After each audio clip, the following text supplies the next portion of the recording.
All right, what up, everybody? Good morning. It is Middays with Marks. I'm just not the host that you trust. We've decided this is the show that you should trust.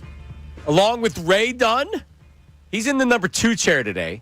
This is Middays with Marks on 97.5 The Fanatic. We will carry the Dave Dombrowski, Rob Thompson press conference at 11 o'clock as they will answer the questions and question the answers. And I think if you're a Phillies fan right now, this is a really, really big offseason.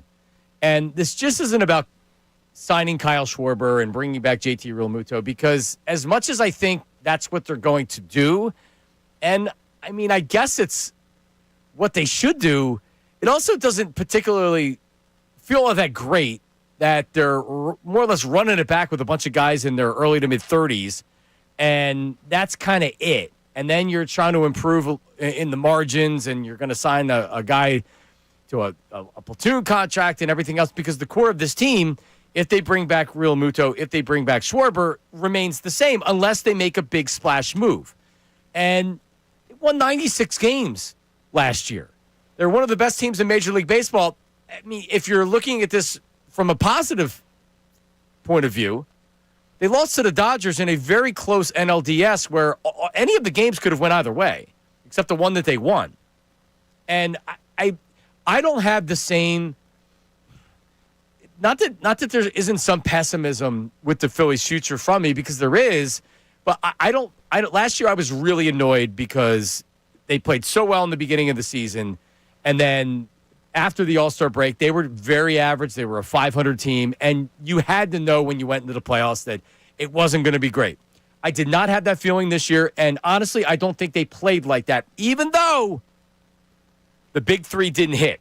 The pitching was good. The bullpen was good. The big guys couldn't hit, but they still showed up, and they battled, and maybe it just got beat by the better baseball team. But how do you get them over the hump, right? The Phillies teams of the 70s, they're winning divisions, they're getting the NLCSs, and they're losing. They signed Pete Rose in 1979. They don't make the playoffs in 1979, but then they get to the World Series. They win the World Series in 1980, and that was after years of coming close but not getting the job done. And that's where this team is right now. They've been close, but they've also went backwards a couple years in a row. So what do? Jason Stark was on with Ricky Bo and Bill Colarulo the other day, and he's talking about Dave Dombrowski and what he thinks Dave could do in the offseason. Take a listen. I mean, I'm a student of Dave. I've covered him for 25 years, and I've seen him make these kinds of moves in every city he's ever been when the time came where that was the right move. And the problem is, John Middleton has set the bar so high, they don't want to take a step back, not next year, not for 10 years. He wants to be good and stay good. And so that's a tough needle to thread, but I've seen Dave thread it. And I would really be surprised if there aren't some wow moves this winter. A wow move. What's a wow move? A wow move's not bringing Kyle Schwarber and JT Realmuto back. It's not. That's a safe move. That's an obvious move. We're going to write big checks to keep our guys. A wow move is not re-signing Kyle Schwarber and signing Pete Alonso. A wow move is not re-signing Kyle Schwarber and going out and signing the Japanese Babe Ruth. A wow move is signing the Japanese Babe Ruth and keeping Kyle Schwarber, right? I don't know how big the payroll's going to be. John Middleton's going to spend big bucks. No doubt about it. He's done it. He showed he's going to do it. He did it the last time the Phillies were in contention. He's going to continue to do it. But I agree with Jason. They need a wow move. The fan base, and I'm a part of it, Ray Dunn is a part of it, the fan base right now, is it a bad taste in our mouth, or is it you're starting to get into the territory of they're going to win regular season games, what's going to happen when they get to the playoffs? That's where I am. I'll watch the regular season. I love the Phillies. I love the baseball season. I'll watch 160 of 162 games. I love it. I do. So it's not like I'm going to not pay attention until October, but the reality is with this team, going to the World Series, going to the NLCS, losing in divisional rounds, I'm just like that. I don't care anymore. That's great. I'll enjoy the season, hit home runs. I'll go down with my family. We'll enjoy it. But fast forward to the playoffs, and the move you have to make is to reinvigorate the fans to where they are wanting to come down to the ballpark.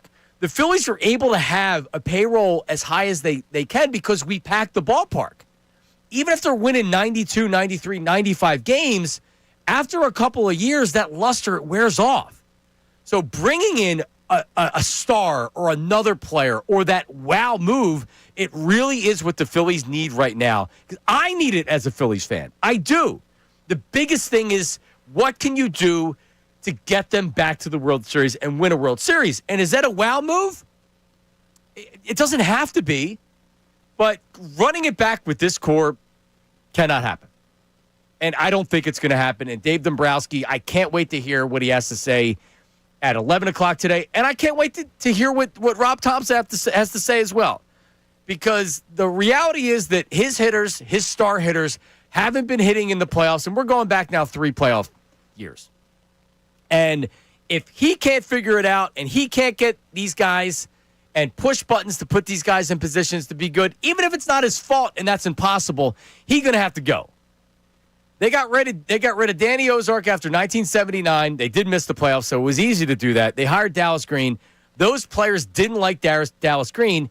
He came in, and he lit a fire under their butt, and they didn't like him. In fact, you will hear some players say they really hated him, but it worked. And sometimes you need that contrast to come in to kick their butt. It's not going to happen this year with Thompson, but Dave Dombrowski is going to have to try to change the dynamic of this. As we say good morning, we welcome in Ray Diggity Dunn. Ray, how do you feel about this? Not particularly great. I mean, we're still a week removed from them being eliminated, and the logical move forward seems a lot of the same and seems a lot of just let's cross our fingers and hope that next year you start hitting the baseball. That's right now, okay, they're going to bring back Schwarber. They're going to bring back Real Muto. Where else are you making a change? One of those right-handed bats? Trading Bohm. Castellanos, probably not there. Okay, but what do you do to replace those guys? The biggest thing, you can make changes, and changes can be great. I know what a 95-win team looks like. I've seen it. I've seen what they have pitching-wise. I've seen what they have throughout the season. I know what it's amounted to so far. I want change. I'm just not so sure, and this is early on in the offseason, that the change is out there to magically make this team that much better. And that's probably a testament to just how good they are. I'm sure today, Dombrowski, everyone's going to leave today's presser listening to him annoyed because he's going to talk about how good this club was. This club is so good. I put together a great club. The guy talks about clubs more than Miami party promoters. He's the only person that uses club more than those guys. But he's going to tell you how good this team was. That's what today is going to be. They're going to tell you how good the team was. And that's the feeling going into this offseason, that they're going to be like, well, we were right there. We're right there. Look, we competed with the Dodgers, who right now look like they're going to win back-to-back World Series. And I think today they're going to tell you a lot more of the same, which is what is the bold move? Where is the change here that brings a new dynamic to make this team different than what's been before? So I disagree with he's going to go up there and say everything's great, there's nothing to see here. I don't think he's going to say that at all. I think Dave Dombrowski is really interesting because he's pretty honest when he goes up there and he talks. And I don't think that he feels any differently than us, which is, like you said, we know what a 95-win team looks like. And they're a good team. They are. But after 4 years, it's whoop-de-damn-do, as Derek Coleman once said. I don't care they win 95 regular season games. That's great. It's great. That's great. Who cares? Winning another World Series. Dude, 2008's a long time ago now. And they got close. So I don't think Dave Dombrowski's going into the press conference today blowing smoke. I think he's going to say he knows he needs to change the dynamic of the team. They need to add an impact bat, period. They can't run it back with this offense. It's already proven to be ineffective in the playoffs. They need an impact bat. Is that a Kyle Tucker? Because I don't think you can re-sign Kyle Schwarber and then go out and get one of these big guys. That's not going to work unless it's the Japanese Babe Ruth, and we'll take a stab at pronouncing his name later when we talk about it. You need an impact bat. You do need an impact bat. But if you go about paying Schwarber, and I think they're also going to go about paying JT Real Muto, and you have to eat some of the Castellanos money because you're moving on from him. I think that would be, of all the surprises this offseason, if I show up to the ballpark at the end of March and they announce Castellanos as a part of the start of the 2026 Philadelphia Phillies, I'll be shocked, truthfully. I just think we've gotten to that point here between he and the organization, especially you bringing Rob Thompson back. I just think that all parties are going to move on. But if you pay Schwarber, you pay Real Muto, You eat the money on Castellanos. Where are these funds coming from? Where you're going to be like, yeah, we're going to throw more money down at impact bat. Like at that point, it's maybe a trade. Are we looking at they're going to make a deal for someone that's going to come available here? Like, I don't know where you can afford to pay some of the high-end free agents. And this is probably me already laying the groundwork to be underwhelmed by what they do this offseason after I watched last offseason. Yeah, that can't happen. Last year, they decided we're only going to move Bohm if we get what we want. And the market wasn't out there for Bohm. They tried. They know they needed to mix it up. I think this year you have to trade him. Final year, I think you have to trade him. You're not going to bring him back. You're not bringing him back. So that's one part that I think you can move on and do the best that you can to get him. But you can't. You need to make a move. A move needs to be made. Here's I think the difference, and maybe why I have the expectation I have with Dombrowski, and you have the expectation you have. Dombrowski sees what we see about changing the dynamic. Dombrowski, however, operates, I think, in a way that you and I don't necessarily see.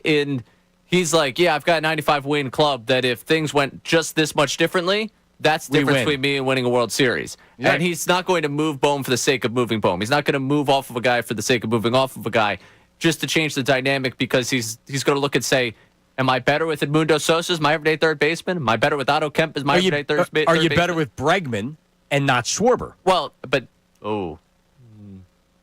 I think right now you have to ask the question if it'd be wiser to get a little younger.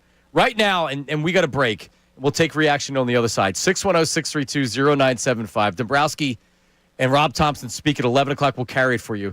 610-632-0975. John Kincade tweeted out this morning, next Philly season, Turner, 33 years old. Harper, 33 years old. Nola, 33 years old. Schwarber, 33 years old. Real Muto, 35 years old. And you're going to sign those guys to 4 or 5 year contracts, at least Schwarber? So what does that look like in 2 years? Do you have to prepare 2 years down the line to say, all right, Schwarber and Bregman, Schwarber provides more home runs, but Bregman can play third base, and then you can play Harper at DH a little bit. Having Schwarber as your full-time DH gives you no flexibility to use that position and be able to shuffle some guys in and out. I'm just asking the question. 610-632-0975. Middays with Marks. Your reaction. Do they need a bold move this offseason? Jason Stark says he thinks it's coming. Your thoughts? That's coming up next. Middays with Marks, 97.5 The Fanatic.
All right, we're back. It is Middays with Marks, Dave Dombrowski, and Rob Thompson speak at 11 o'clock. We will carry that for you right here.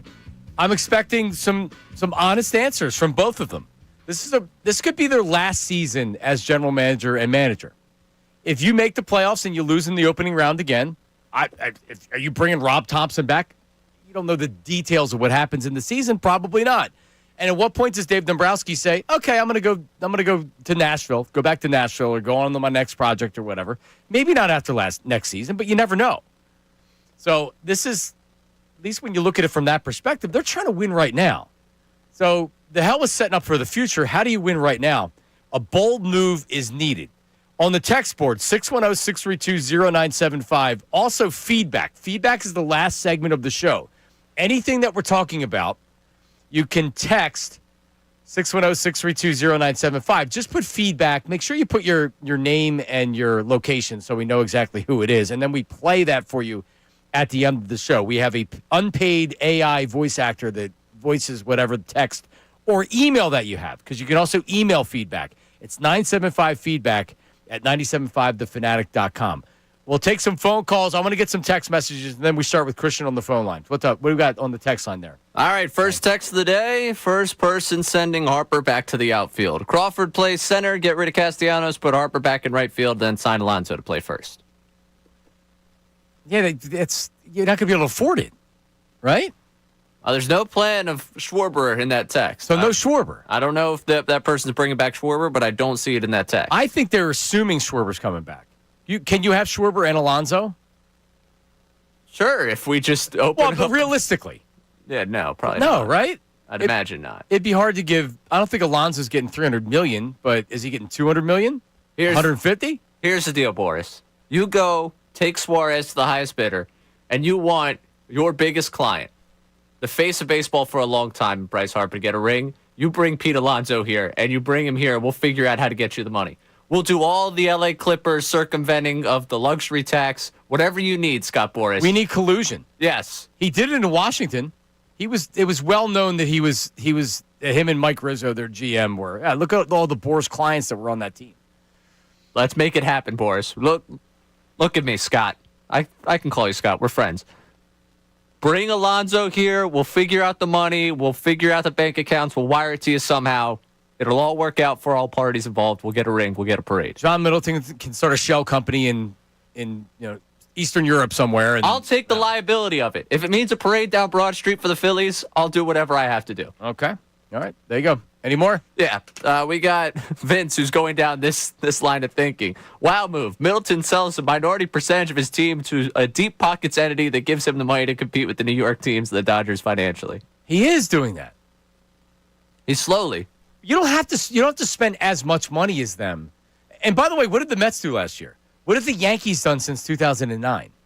The Dodgers, it's not just about spending money, and they spend a lot of money. They have a farm system that's had player after player after player that's come up. Yeah. And then you're able to trade them if you want to get veteran players, and they have the deep pockets. Well, they added the edges too. I mean, the Tommy Edman edition is one of the greatest examples of that, what he gave them last postseason. One more texted here, Chris in Philly. The issue is the best offensive player they've developed after J-Roll, Utley, Howard, and that group is Bohm, and that's just sad. They need Aiden Miller to be a player to provide a youth jolt. Depending on a bunch of 32-plus-year-old guys doesn't seem great. Go get Tucker. At least he is under 30. Yeah, I'm not planning on Aiden Miller contributing next year. If he lights up AAA pitching and you bring him up midseason, perfectly fine. I'm not starting him in the bigs. He barely survived in Double-A the first half of last season. Then he got hot and he raised the average and everything else. His main thing he did last year, he stole the ball. He stole bases. He was among the leaders in steals. The power wasn't there, I think, like they expected it. And he's got raw power. I think he's going to be a good player. But I am not relying on. You're talking about trying to win a World Series. Aiden Miller's not my starting third baseman. He's never played it. You got to get him defensively able to do it too. Let's go to Christian in Elkins Park. Christian, good morning. Good morning. Hey, Johnny. I remember you from the other station. I like you a lot. What's up, buddy? So what I wanted to talk about was I think the Phillies need to get younger and better defensively. I would not sign Schwarber. I would get rid of Nick Castellanos. They're two old players. You sign Kyle Tucker in the outfield. You start Justin Crawford in center. and you bring in Alex Bregman for playoff Third base. experience at third base. Yeah. And any place. So can you have both Kyle Tucker and Bregman? That's a lot of salary. Now, Bregman didn't have the market that he wanted last year, so that's why he signed a multi-year deal, but he had an opt-out after 1 year. It's another Boris client. Right. So he gets out after 1 year. So I think Bregman's a good player. But again, you're getting a guy, and I appreciate it, you're getting a guy that's in his early 30s, but you're in win-now mode right now. I don't think you can have Schwarber and these other guys. Maybe for Bregman, I don't think Bregman is a difference maker in winning a World Series. I mean, he's very good. He's an all-star level, but can you look at him and say, you know what, he'll get even better? I don't think he's going to get better in his 30s. Oh, I don't know how many people you're going to sign to the big money that I would expect to be better. I would just expect them to be what they've been. Like Bregman, if you get 2 years of what he's been, that's fine. I mean, that's where you're at right now.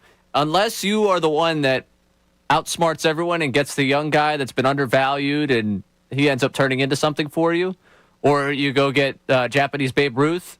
Maybe you expect him to be better than what he is because he's 25 and he plays third, and we've never seen him play in Major League Baseball, which also is another It's a risk variable.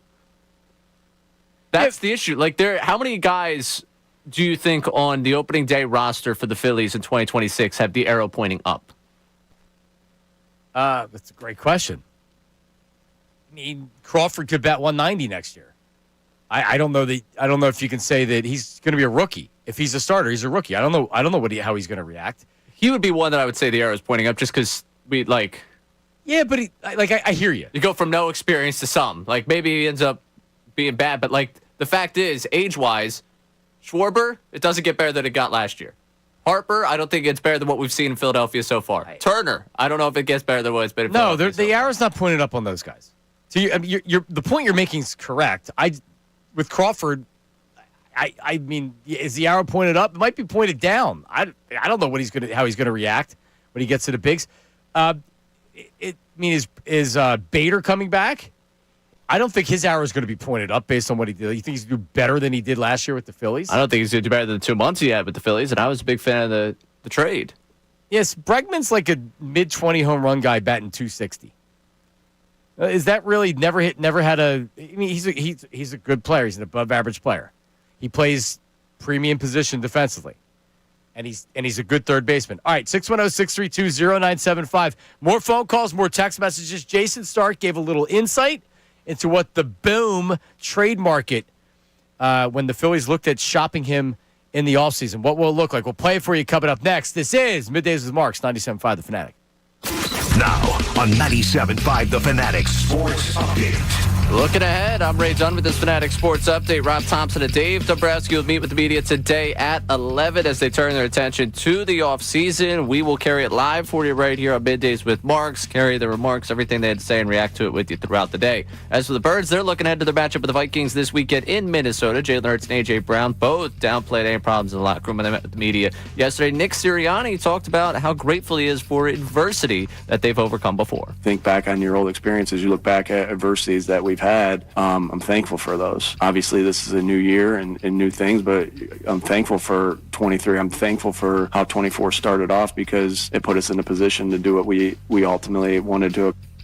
And we'll see if they're able to do what they did the season ago, bounce back from that early season adversity. Again, they have the Vikings on Sunday. This update's brought to you by Macy's Backstage. Macy's Backstage, a whole department inside your Macy's store where you can find the looks, all for under $30 with new arrivals every day. You never know what you'll find. Find location at Macy'sBackstage.com. I'm Ray Dunn, your home for the Sixers, Flyers, and Union. 97.5 The Fanatic, 97.5 TheFanatic.com.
Correct, as Arthur once said when he wasn't in prison. Correct.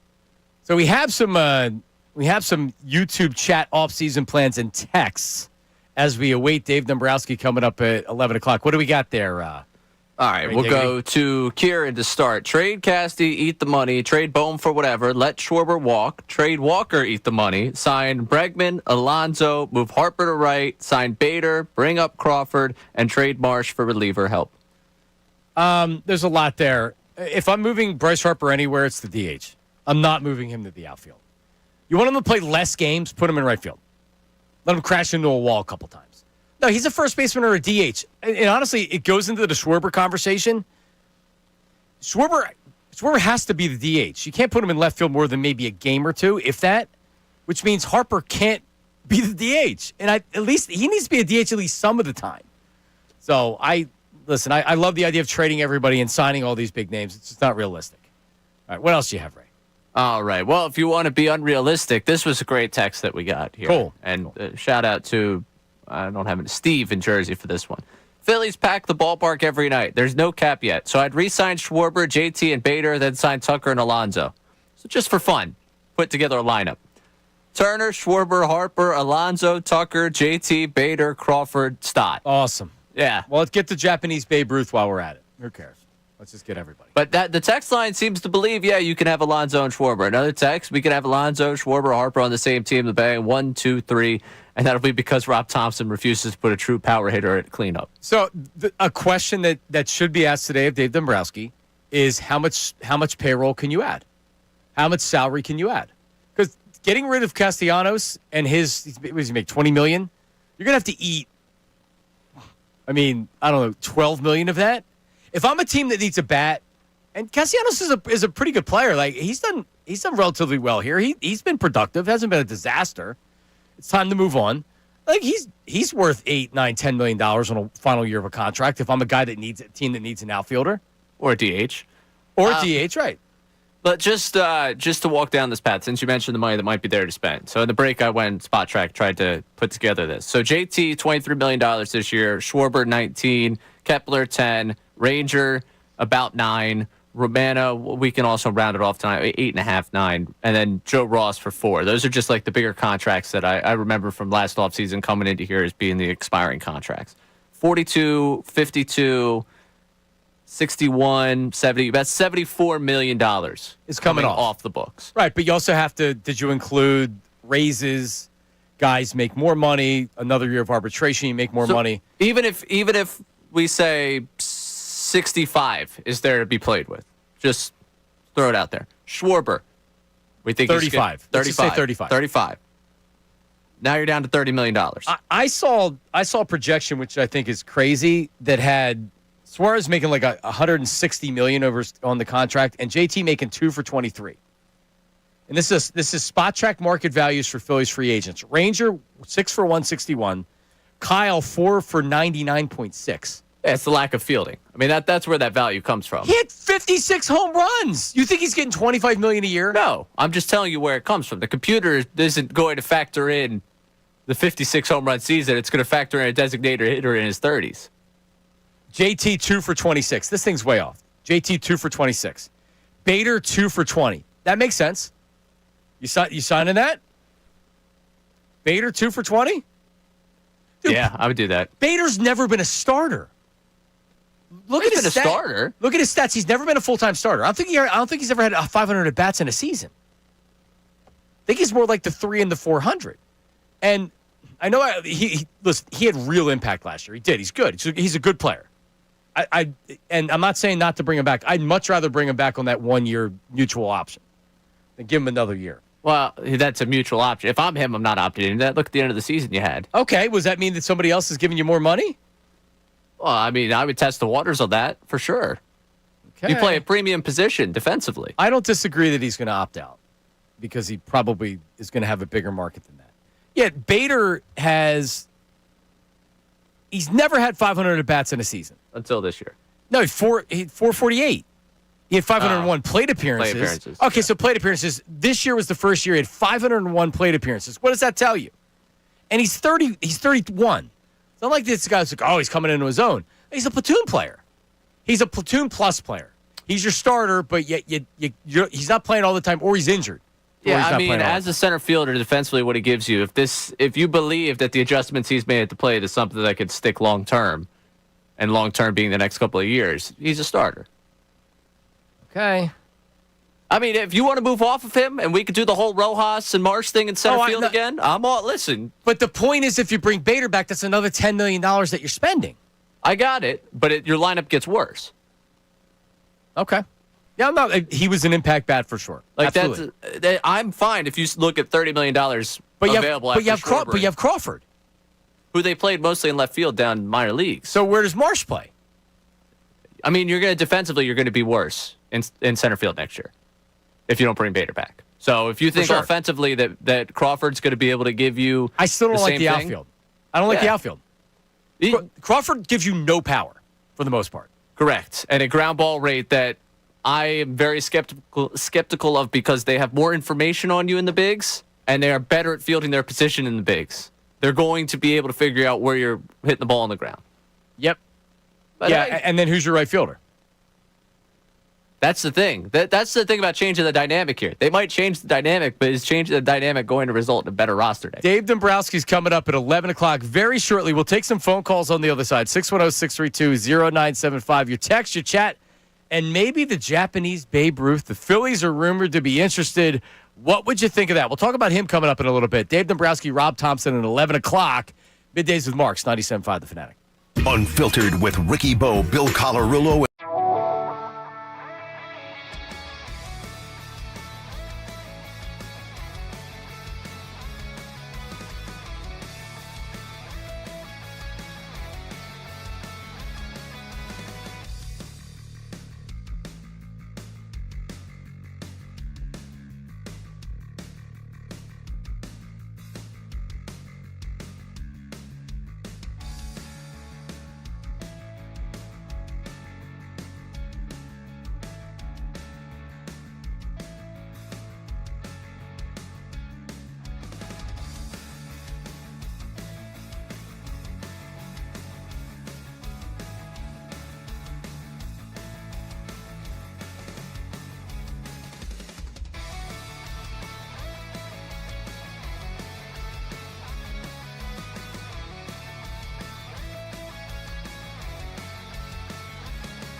Oh, Ricky Bo and Bill Colarulo, huh? Huh.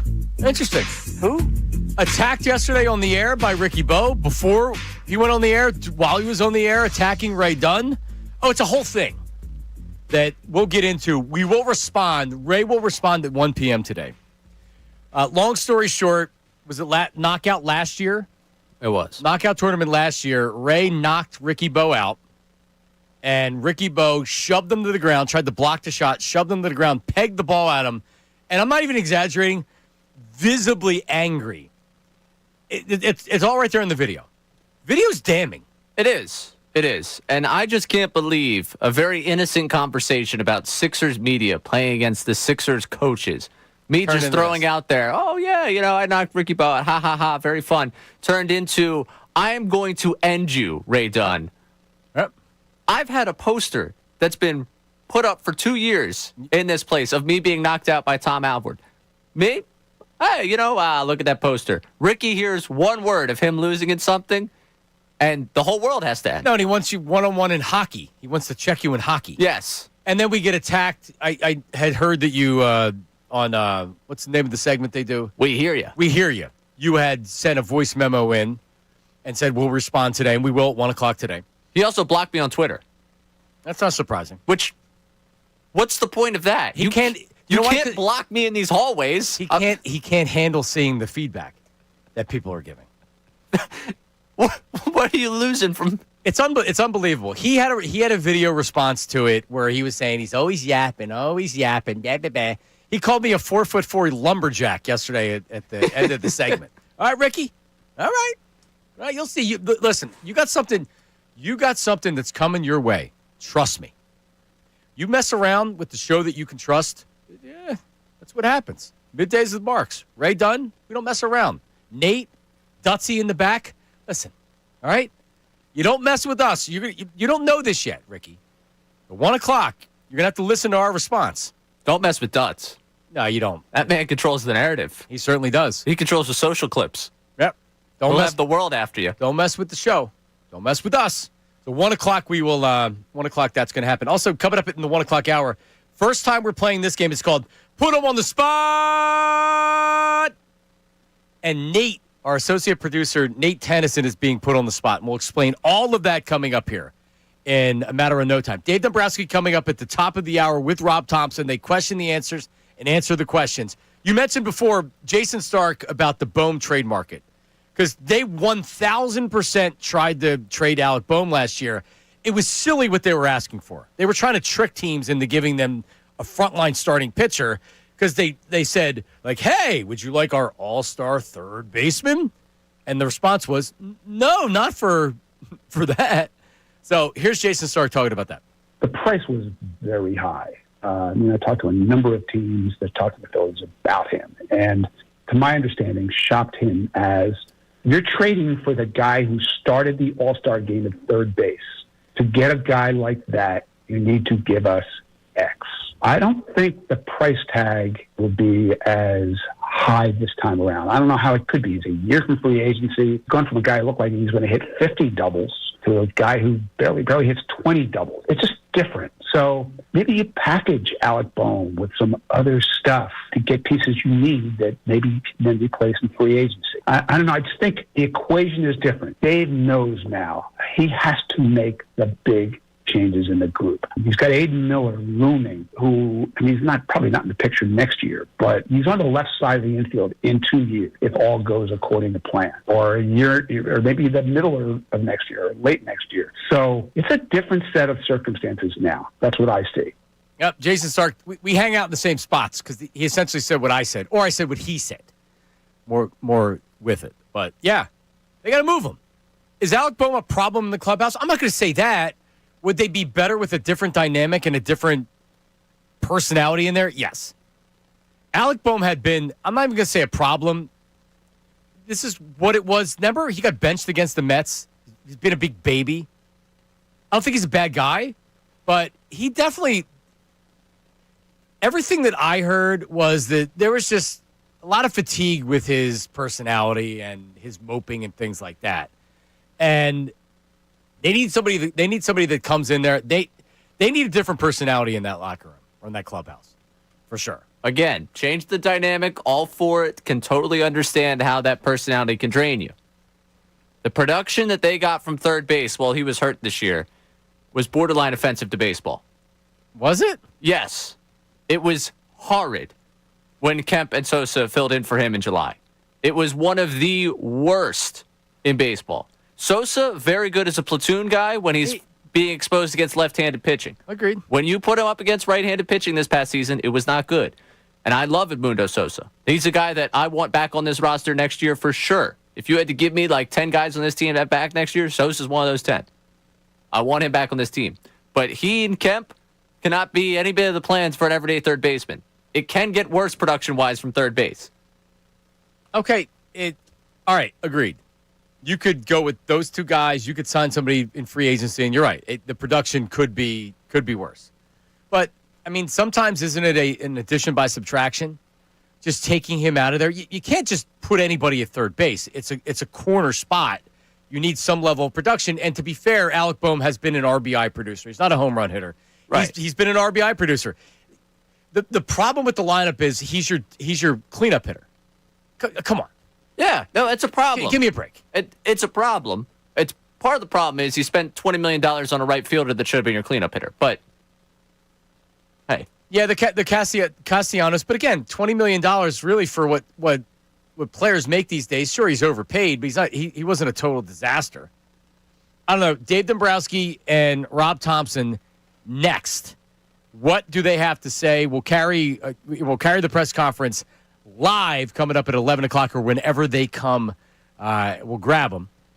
It might be a room for a phone call or two. It's 610-632-0975. Text line is the same number, 610-632-0975. Dombrowski and Thompson next. Now on 97.5 The Fanatic Sports Update. Looking ahead, I'm Ray Dunham with this Fanatic Sports Update that's brought to you by Bradford White Water Heaters. When you need a new water heater, choose one that's built to be the best. Choose a Bradford White. Rob Thompson and Dave Dombrowski will meet with the media today at 11 as they turn their attention to the offseason. We'll carry it live for you. That's coming up in the next segment. Eagles also looking ahead to their matchup with the Vikings this weekend in Minnesota. Jalen Hurts and A.J. Brown both downplayed locker room problems inside the locker room yesterday when they met with the media. Nick Sirianni spoke with media yesterday, talked about facing adversity. Think back on your old experiences. You look back at adversities that we've had. I'm thankful for those. Obviously, this is a new year and new things, but I'm thankful for 23. I'm thankful for how 24 started off because it put us in a position to do what we ultimately wanted to. What they wanted to accomplish, and now they're open to accomplish similar things after another slow start to this season, sitting at 4-2, coming off back-to-back losses. Again, it's the Vikings on Sunday. Tonight, Flyers and Jets at 7 o'clock. The Flyers looking to keep the winning ways going after the win in the home opener. You catch that game right here on The Fanatic. This update is brought to you by Mercedes-Benz. Looking for exceptional driving experience? Experience the power, precision, and intelligence of an iconic Mercedes-Benz SUV at your local Mercedes-Benz dealer today. I'm Ray Dunn on your home for the Sixers, Flyers, and Union. 97.5 The Fanatic, 97.5thefanatic.com.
It is Middays with Marks, the host you can trust, the shows that you can trust.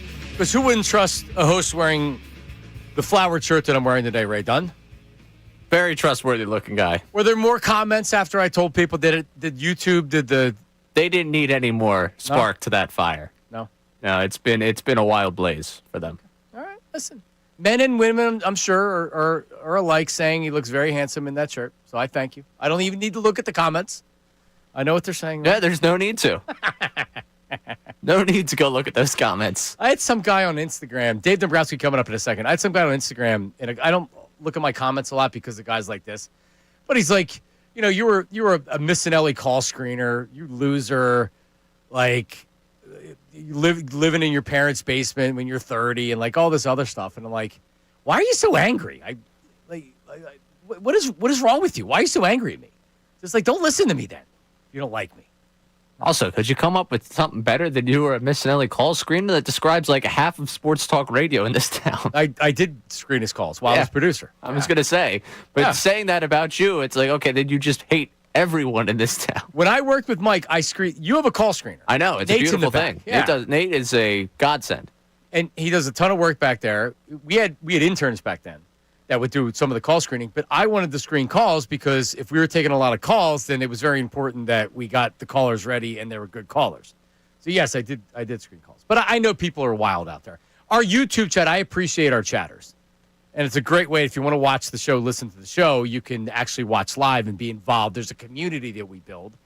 And then we're going to have to have an outing with all of our YouTube community. I would love nothing more. Yeah. Okay. All right, we're going to do it. Well, we're gonna be doing a live show at some point at night on location. Oh, I'm working on it right now.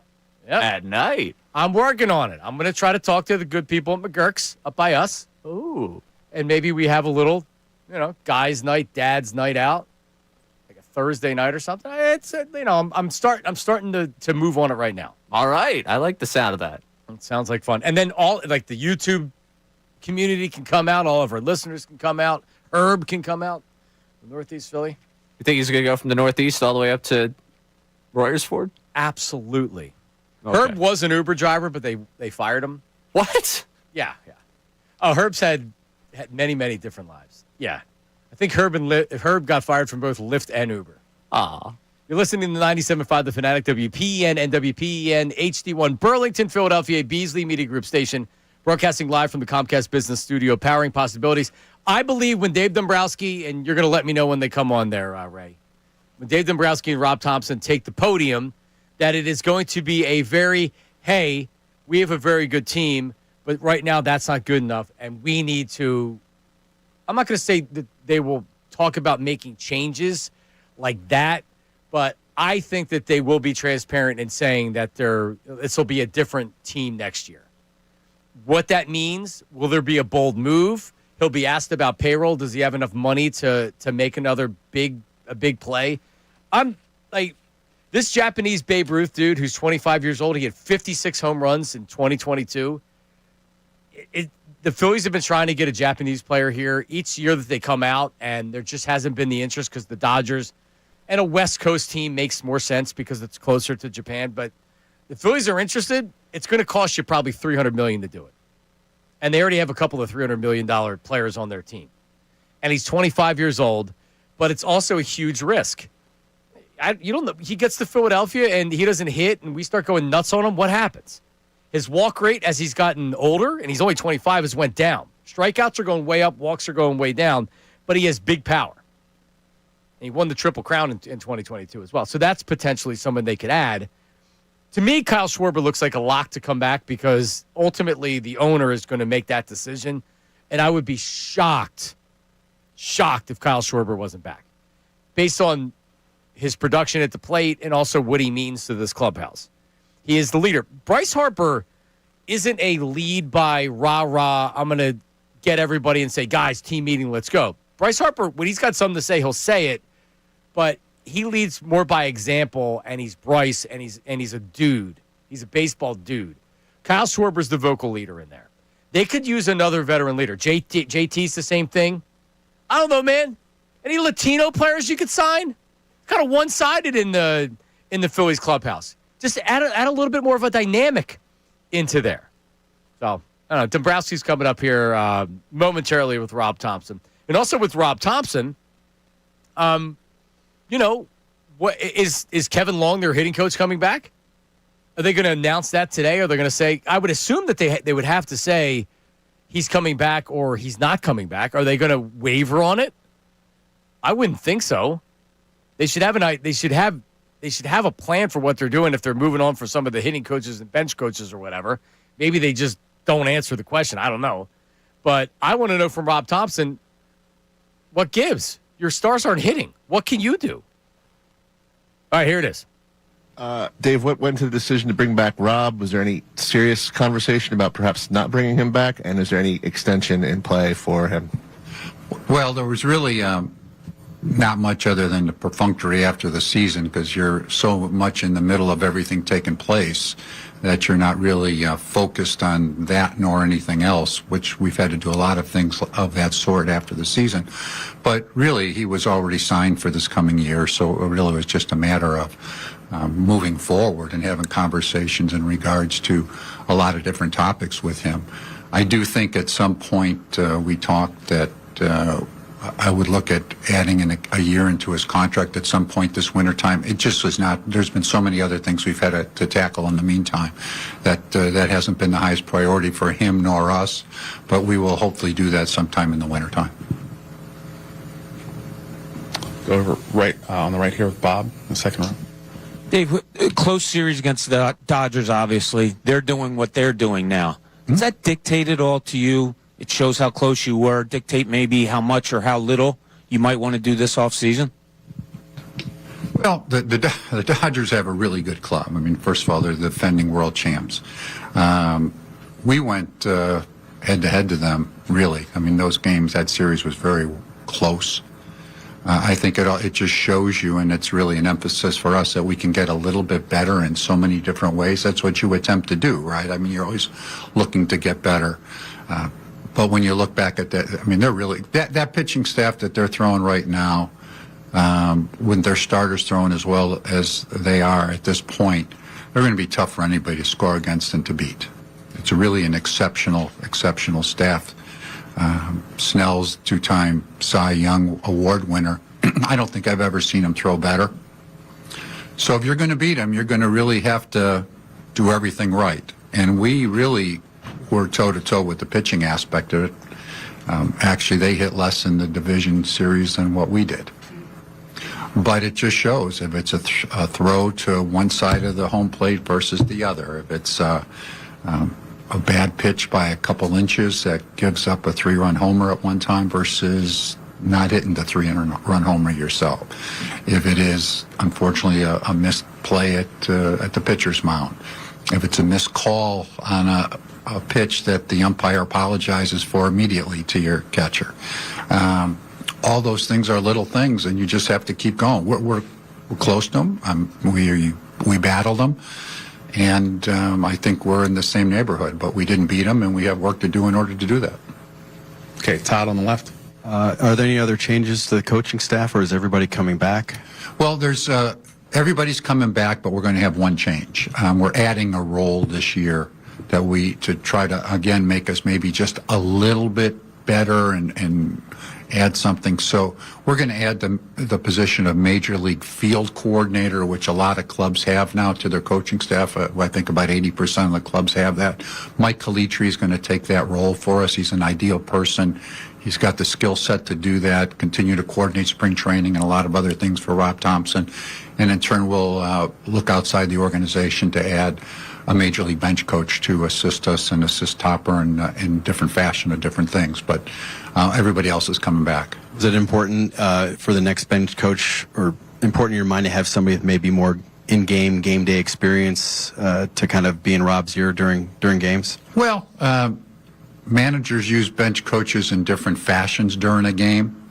But I think it would be ideal to have somebody that maybe has had some managerial experience or that type of role. But we'll see when we get down to it. There's 8 big league managers' jobs available still.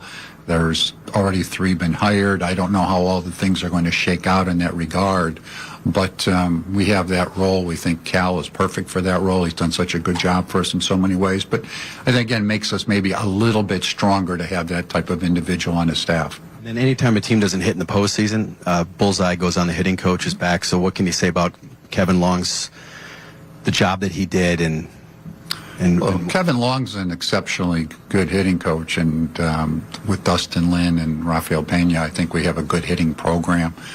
You can always get better, right? Nobody's perfect by any means, but I think that they're very good. We're among the league leaders in so many different categories. We had the league leader in home runs, RBIs, and batting average, and we were pretty high up there in runs scored. I think we improved our plate discipline this year to some extent, didn't chase quite as much. And again, I'll come down to that I know a lot of people point to the post, and believe me, it's frustrating. You get there and you go year in and year out and you get beat. That was a really good pitching staff we faced in the post. I don't know what you do to hit 100 miles an hour on a consistent basis. We had thought perhaps that some of our hopes would be, I mean, you're always hoping a guy throws a bad game against you. We also thought that maybe a couple of their pitchers, like Sasaki at the end, who really had struggled some at the minor league level, but all of a sudden he's throwing 100 with a split. That's outstanding. I can't put that on hitting coaches. You just hope that at some point one of your hitters or a couple of your hitters get hot against that type of pitcher. But that's hard. It's a really, really hard. And that was really, really good pitching. And I can't put that on Kevin and his staff. So they're really good. Let's go in the back left. It's Matt. Dave, a year ago you sat here and said you had to be open-minded to change, but that there wasn't necessarily going to be a lot of change, status quo. How do you enter this offseason, leaving in a similar round, roster similar to last year? When you go into this offseason, do you think there needs to be more change? Well, need to be more change. We won 96 games. And again, you're always looking to get better. So we will be open-minded to that. I think it's a little bit different in that there's some built-in situations for us that are going to have to be addressed. So where you go as a club is very much dictated on some of those moves that end up happening, because we've got some key players that are free agents for us. We've got the 3 that were with us all year long, with Schwarbs and JT and Ranger, and then you're in a position where Harrison Bader did a really nice job for us too, and we have others that are free agents, but those are really the 4 key guys for us. So bringing them back, not bringing them back, we'd love to have them all if it worked out. It's probably impractical when you're going to have all 4 of them back. We also have some young players that we're going to mesh into our club, leave open. I'm not going to declare that anybody has a job, but there will be some people that were really open-minded to be in with our big league club next year coming out of spring training. Justin Crawford's one of them. Andrew Painter's another one. Otto Kemp's another one. I wouldn't even preclude Aiden Miller from being that type guy.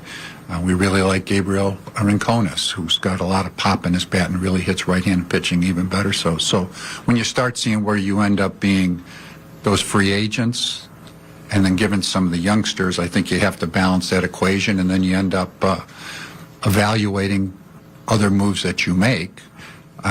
We have a very substantial big league payroll, and I don't see that that's going to change. John is very supportive of that, and we have a good club with a lot of good players, but you don't have unlimited. I mean, I read some places, how they get better is, they sign this guy, they sign that guy. I don't think we're going to have a $400 million payroll. I just don't think that that's a practicality. But we will be open-minded to getting better and making moves, sure. You see the outfield as a place where you can enact change? Well, you can, and I would think it would be. That's because the infield is pretty well solidified. But again, is it catcher? I don't know, because I hope we bring JT back, but I don't know. Where does the DH aspect of that fit into, and the outfield, who plays into that? Justin Crawford, you're looking to put into there, so into a position there and keep it open. So, I mean, outfield's a practical because it's the one area that's probably not as strong as some of the other areas with the club, but it was much improved the second half. I don't know where Bader fits into that. If he re-signs, that changes the picture too. So, but it's, that's a logical area that you would look at. Okay, John on the left on the wall. Dave, I'm sure you study baseball history. What have you studied as far as keeping a core together and how long you keep a core together as far as veterans, maybe getting up there in age a little bit, versus feeling the need to change up the mix a little bit? Well, I just talked about the possibility to change in the mix, so there's a lot of the things that end up going into that at this point. We have some veterans, but we have some young guys who are going to break in, and we've got some guys in the middle of their career that have done very well for us. I don't think when you look at the game's different, so you can't really go back and say the historical aspect of it because, of course, free agency didn't exist until the 70s. And when you start talking about all those other great clubs that were there, the Yankees or the Dodger clubs from way back when, they were together forever because they didn't become free agents. But I think all in all, as you look back at the situation, I think you always have to be cognizant of the age of your players. We have some players that are in their mid-30s. You always worry about a decline when players get up into their mid to upper 30s. But I will say the game's changed and sports has changed a lot in quality premium players that continue to perform at high levels due to so many new things that we've indoctrinated throughout the years. Better conditioning, better nutrition, better combination of sharing of information. So you see a lot of players. I saw the other day, I mean, I follow other sports too. Golden State Warriors, one of the favorite teams in the NBA this year. 4 players over 35 years of age that are going to be starting. It's never happened before. You've got 2 clubs that are competing this year. They got a 41-year-old quarterback that's going to be on Thursday Night Football.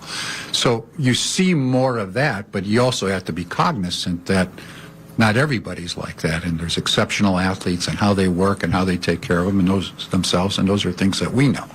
So that's where keeping a core together. I mean, I looked at this because myself the other day, I think that if you look back, the Atlanta Braves, who had a core together for many, many years, made the playoffs 14 straight years and won 1 championship. The Yankees have been in postseason 20 straight, or they missed 1 year, 20 times in the last 21 years. They won 1 championship.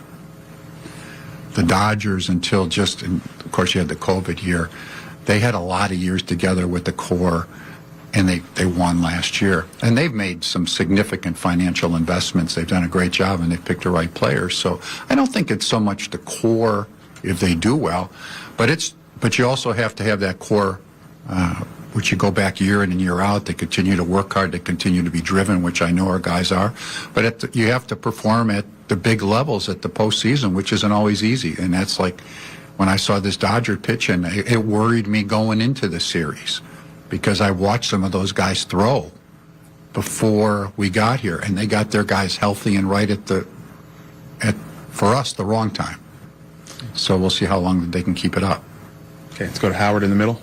Dave, a couple things to just kind of drill down into. The outfield side of things, obviously Harrison was really effective for you in center field. He has played left. Crawford has played, center and left for you guys. I'm wondering, do you see a scenario where they could both be in your outfield next year? And do you have a preference for one over the other in center or left? Well, I wouldn't say any preferences one way or the other and all that. And I don't really know how all that picture is going to work together, because when you start talking about the free agency aspect of it, the growth of Crawford, Rojas still is a guy that we like. He would have been. I saw somebody say, "Geez, I don't know why they didn't have more speed on their bench." Well, he would have been on our bench, but he was hurt at the end of the year, and he's fine now. He'll play winter ball. But how all that mixture works together with Brandon Marsh and Castellanos and all that, we'll just have to wait and see. But I will, and I think that's one of the things you'd have to look for us is who is your best center fielder. If you have all those guys, if they're on your team, Crawford can play left or center. Bader can play left or center. He's been exceptional in center field. Marsh can play both. He's probably played better, he's been fine in center, but he's been a little bit better in left. So I don't know which roles they would play to be dependent upon who made the club at a particular time. And just on the infield side, you talked about some stability there. With Bryson Stott, it's been now several years where he's really struggled to hit lefties, and obviously that came up in a big spot. Do you see him as your everyday second baseman going forward, or is that a potential spot to work in Aiden Miller, in addition to obviously, Sosa, who did so much for you this year? Well, Miller, I guess, could eventually play second, but Miller's coming up here. He's going to be an everyday player at the beginning of his career here. We're not going to bring him up and not play the majority of time. I mean, Bryson Stott's a really good player. He has not hit left-handed pitching as well as we'd like at times, but he has at other times. So it's just, I think it's almost a misnomer when you say somebody's an everyday player nowadays. When you look around Major League Baseball, it's a 162-game grueling schedule, really, when you start traveling and start doing everything. And so there are very few players that play just every single day unless you're stars. And I mean, Stott sometimes played versus lefties and sometimes not, but he's a really good player, all-around player, and I'm sure like many times your manager, in this case Toppers, but when any manager, they look at matchups. I mean, you're looking at a situation as, for us in this case, is Sosa going to give us a better chance to win this game because this left-hander is really tough to hit versus a left-hander. I mean, years ago, you didn't see left-handed hitters hit versus Randy Johnson, for example. I don't care if he was an everyday player or not. You play a right-handed hitter at that particular time because you thought it gave you a better chance to win that game. But I think all in all, Bryson Stott is an everyday player, but at times I'm sure he'll rest him versus tough left-handers. And then just the last thing, you referenced it. The Braves had the 14 straight division titles and one World Series. The Yankees, all these postseason. It doesn't seem like even the Dodgers have figured out how to consistently win in the postseason. I guess as you sort of evaluate where this team is, having won more games each of the past 4 years than the year prior, do you at a certain point say, look, we're going to do what we can do to give us the best chance in the 162? Or do you think there is some sort of formula that does exist in the postseason? Well, I've always felt there is a difference, no question about it. 162 game because you're going through a marathon versus a short postseason, and I don't like to say it's the randomness of the postseason, but anybody knows that if you play 5 games, start with a 1 game, if you play a 1 game postseason series or a best of 3, there's a blue pit that can make a much bigger difference than it will in a 162 game season. But I do believe that all in all, you build your club in some similarity, but your 5th starter, for example, doesn't become as important in the postseason as it does during the regular season because you really don't use that person. I think you build it with really good starting pitching. I've always believed that, but it's still, we had really good starting pitching. Right? But we faced a club that had really good starting pitching, and then actually, if you look, and you check back, this has been a little bit different for the Dodgers because they haven't had as good a starting pitching in the postseason in recent years. Last year, they were in a position where they kind of mixed and matched and had bullpen games based upon it. But when you're throwing the guys out there and have them, that's the ideal scenario. I'd love to be able to be in a position.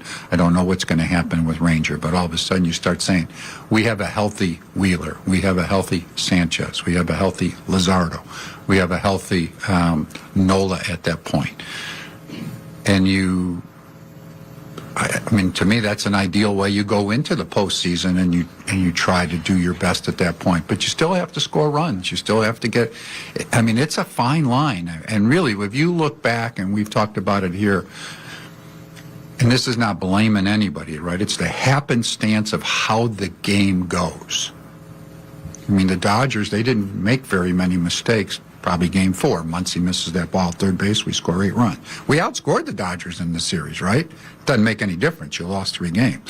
But when you look at home plate, if Trey's throws on this side of the plate, on a very difficult play versus that side of the plate, they don't score any runs that inning.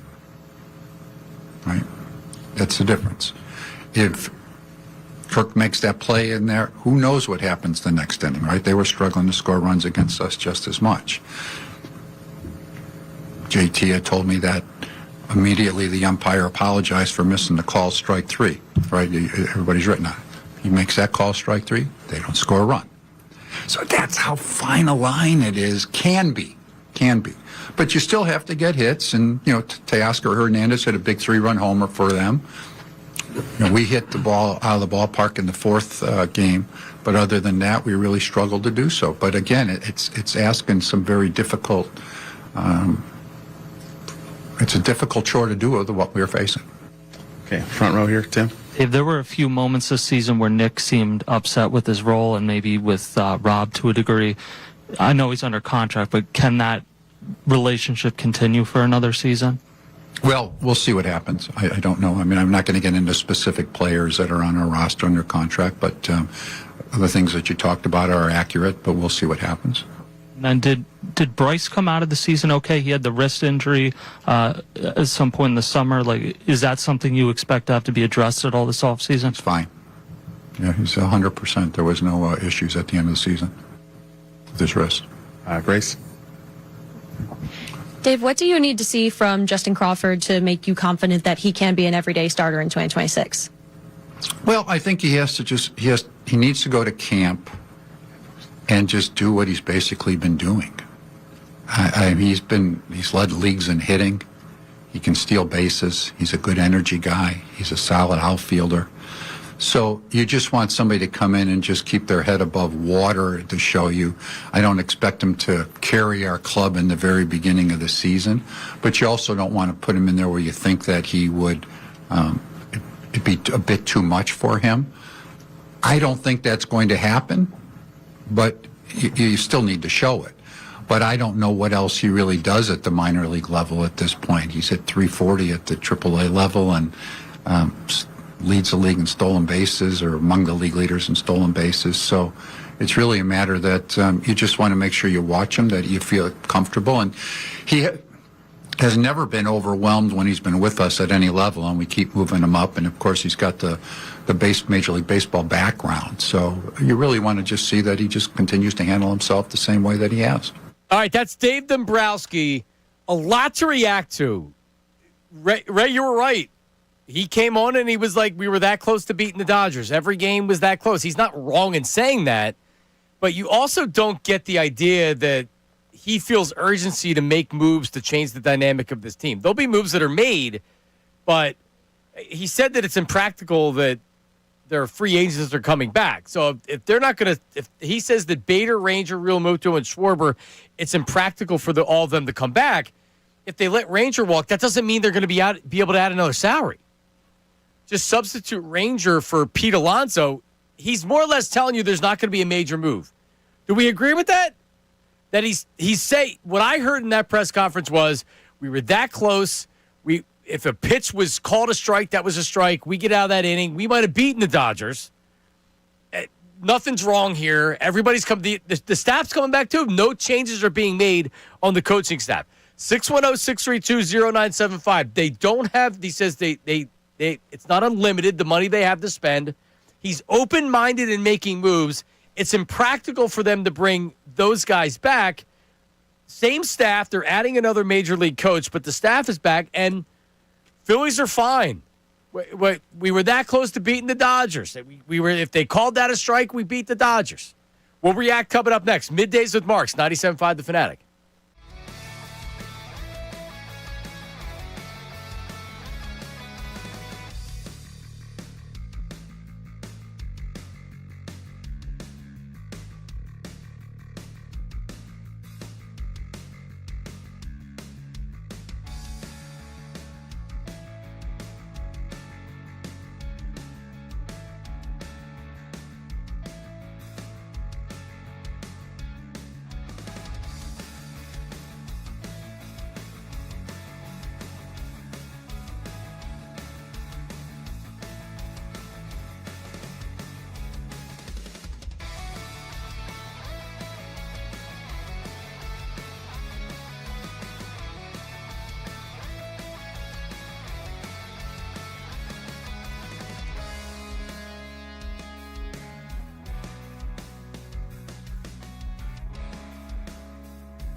players that are free agents for us. We've got the three that were with us all year long with Schwarbs and JT and Ranger, and then you're in a position where Harrison Bader did a really nice job for us too.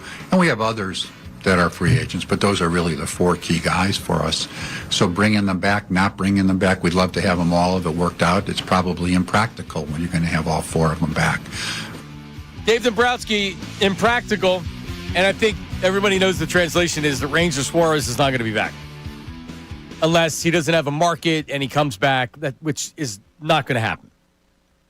Bader, maybe. Ranger, no. Because Real Muto and Schwarber are back. Dombrowski has also said that it's his priority to re-sign with Kyle Schwarber and that he knows it. Kyle Schwarber knows it.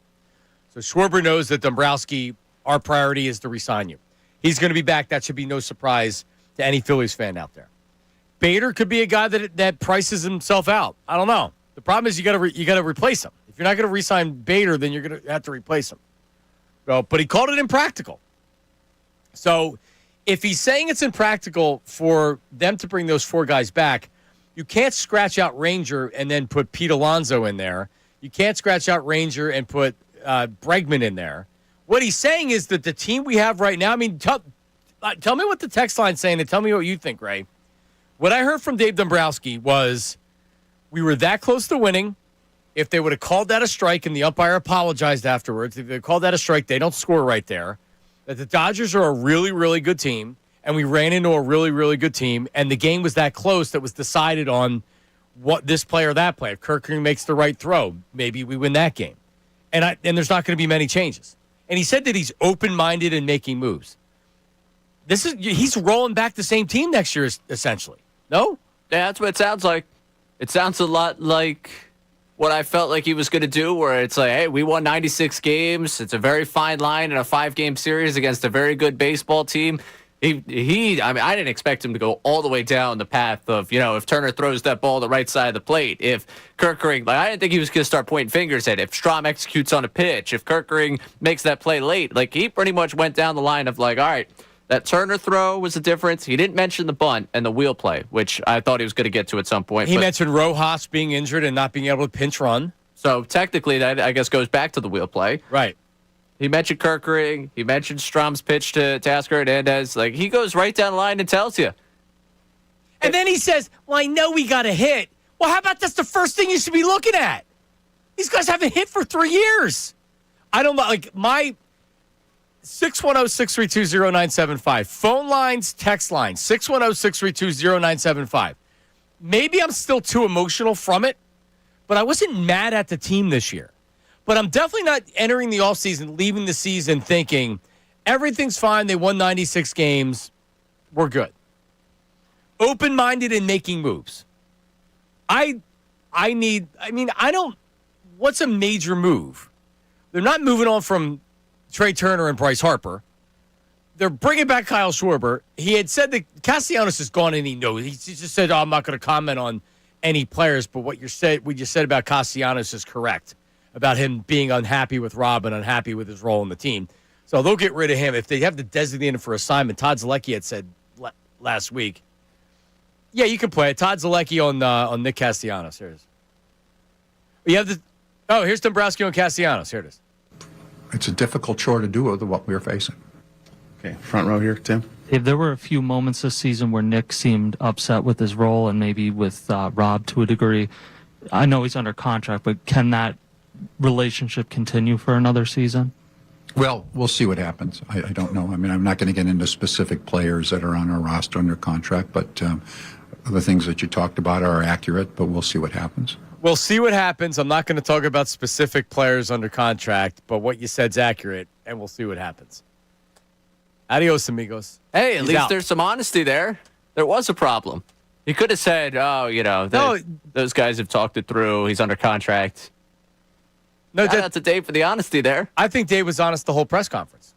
A lot of us just may not like what he had to say. It's the terrifying truth. They believe they're close. All right, let's take a step back. Let's take a deep breath. He's kind of right, isn't he? I mean, yeah. Outside of their top three guys on offense that are veterans that didn't hit again this year, their starting pitching was great. Their relief was actually fine. And the problem was their top three guys couldn't do any. And if you're not moving on from them, what are you doing to change the rest of the dynamic of the team? They're not going to add another $200 or $300 million player. I think that's pretty clear, unless maybe the Japanese Babe Ruth, they're able to get him. But that would almost be separate, and you're really going over if you get him. What's the text line saying about this? I'm assuming they're somewhat furious. Yeah, Citizens Bank Park's going to be empty next year if the text line is the way the entire fan base feels. I never, in fact, just even earlier in the show, we were talking about, it was like, well, sign Pete Alonso and Kyle Tucker. And we said that's not going to happen. They're not doing that. They're not increasing their payroll that much. They can't. And he said it's not unlimited. The amount of money that ownership spends is fine. And last year, when there were far too many Phillies fans, and even people in the media that I heard saying, well, if you really want to win, you try to sign Juan Soto. Well, Juan Soto didn't want to come to your team, and he knew it. That's A. If Juan Soto in the offseason would have called Bryce Harper and said, dude, we got to team up, I think the Phillies would have looked at it a lot differently. Then you're looking to move salary so you can potentially bring him in. He never wanted to come here. They were never doing it. John Middleton has done nothing but prove and show to you that he's willing to spend money to win. He paid David Robertson $15 million for a month. So this is not an ownership thing. What else is going on the text line? What do you got? All right, let's go to Steve in Jersey here. Sounds like they're going to run it back with the same staff and most of the same players, not signing any big free agents. I'm done with these guys. I won't be spending my money for a team that is a player or two away from winning a championship and won't do it. Dodgers are the gold stamp of baseball. They're also the exception to every other team. The Mets and the Dodgers will spend more than anybody because they're in a market and they're where they can. Yeah, I can't look at the ownership. I can't look at ownership. I can't look at the Phillies and say, well, they're not spending enough money. You know why? You can spend $1 billion. It doesn't mean you're going to win. How much money do you think the Yankees have spent as a team since the last time they won a championship? Last time they won a World Series? Seriously, get Nate or somebody in the back or somebody, you're not doing anything, a listener. Google it and figure it out. Billions of dollars to not win. You have to sign the right guys, and you have to have the right guys up here playing for you. The way that Dave Dombrowski was talking was, oh, well, Crawford, Aiden Miller's not going to start the season. Don't even get that in your thick skull. All right, he's not going to start the season. He could contribute next year. We'll see. But Crawford's going to be a starter next year. Dombrowski had said that what else can he do? He just hit 340 at AAA. Okay, yeah, I agree. It's time for him to start in the big leagues. Doesn't mean that he has to have a positive impact on a World Series contender. 610-632-0975. Your reaction. You heard Dave Dombrowski. Man, I mean, this is what I got out of it. The Dodgers are really good, and we were that close. And if we would have had Rojas, if Trey Turner would have thrown it to the right side of JT Realmuto, if we would have had this, if we would have had that, if my uncle were my aunt, we were right there. Literally right there. And he's not wrong. But I don't know, man. Coming back with the same team, is this just really the only position they're so married to their current players? There's no other way to pivot? It kind of feels that way. Yep. If you're going to go bring back Schwarber, that's like half the money you have available to you. It's all right, what else are you going to do? I mean, the text line right now, just to give you an idea of where we're at. Joe from the Northeast. We can hate Morey all we want to, but at least he tried to shake things up. Dombrowski keeps running the same junk out there. I mean, he's getting Morey comps right now. Come on. You may disagree. You may disagree with what they're doing right now, but what are you really saying? Do you want them to get younger? Do you want them to not re-sign Kyle Schwarber? Like, here's my question to people out there. If you disagree with what Dombrowski is saying, then what is your plan? I don't need a detailed plan every single move, but if your plan is, we'll go out and sign this guy and go out and sign that guy, it's not realistic. That's not Dave Dombrowski. Dave Dombrowski doesn't decide what the payroll is. He's told what the payroll is. You can't just buy every player. Jesus, look at this team and the amount of money they spend on players. This isn't Chicago. This isn't Los Angeles. This isn't New York. It isn't. You don't have an unlimited payroll. Let's go to Joe. Joe's in Fox Chase. Joe? Or is Joe getting screened right now? All right, well, let's do this. We'll start with Joe, 610-632-0975. Apparently, there's a lot of Texases on the text line. A lot. Pouring in by the second. All right, feedback at the end of the program. You can get involved in that. Your opinion on what Dave Dombrowski just said, 975-feedback at 975thefanatic.com, or you can use the text line. Just make sure you put your name and location and write feedback, and then put your message at the end of the show. Our AI voice, not Allen Iverson. Our artificial intelligence voice will read the best It's funny text to me, too. and emails. That's coming up at the end of the show. Dave Dombrowski, your opinion, your reaction coming up next. 610-632-0975. Philadelphia is a sports city.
back. Middays with Marks. News at noon coming up here 15 minutes from now. This segment here, it's a shorter one. Time to react to what was said. Here is Dave Dombrowski. He's talking about the fine line. Here it is. I mean, it's a fine line. And really, if you look back, and we've talked about it here, and this is not blaming anybody, right? It's the happenstance of how the game goes. I mean, the Dodgers, they didn't make very many mistakes. Probably game 4. Muncy misses that ball at third base. We score 8 runs. We outscored the Dodgers in the series, right? Doesn't make any difference. You lost 3 games. But when you look at home plate, if Trey's throws on this side of the plate on a very difficult play versus that side of the plate, they don't score any runs that inning, right? That's the difference. If Kirk makes that play in there, who knows what happens the next inning, right? They were struggling to score runs against us just as much. JT had told me that immediately the umpire apologized for missing the call strike 3, right? Everybody's written on it. He makes that call strike 3, they don't score a run. So that's how fine a line it is. Can be. A lot of ifs. If. Who knows? If Trey throws it on, and you can hear the microphone from the podium, he sends it on this side rather than this side. Who knows? The umpire made a bad call, Ray Dunn. Who knows? He was always going to tell you this club was good. You're spot on. You had it. And he's not wrong. I guess I'm disappointed in even I wanted a little urgency. I wanted to hear a little bit of urgency from Dombrowski today. I wanted to hear a little bit of, we won 96 games, but we lost in the playoffs again, and we have to figure out how we can get back, because winning a championship is the goal. And I didn't get that at all. I got we won 96 games. The umpire made a bad call. If Rojas wasn't hurt, right? Yeah. I don't know. Like, I was not expecting that today. Not as he was a 10 out of 10. Everything's great. Kevin Long's coming back. I have no problem with that. I'm not. You have to fire the hitting coach because the stars didn't hit. What happened to all the insiders coming out saying like, oh, we'll expect some coaching changes? No, they're adding another major league coach.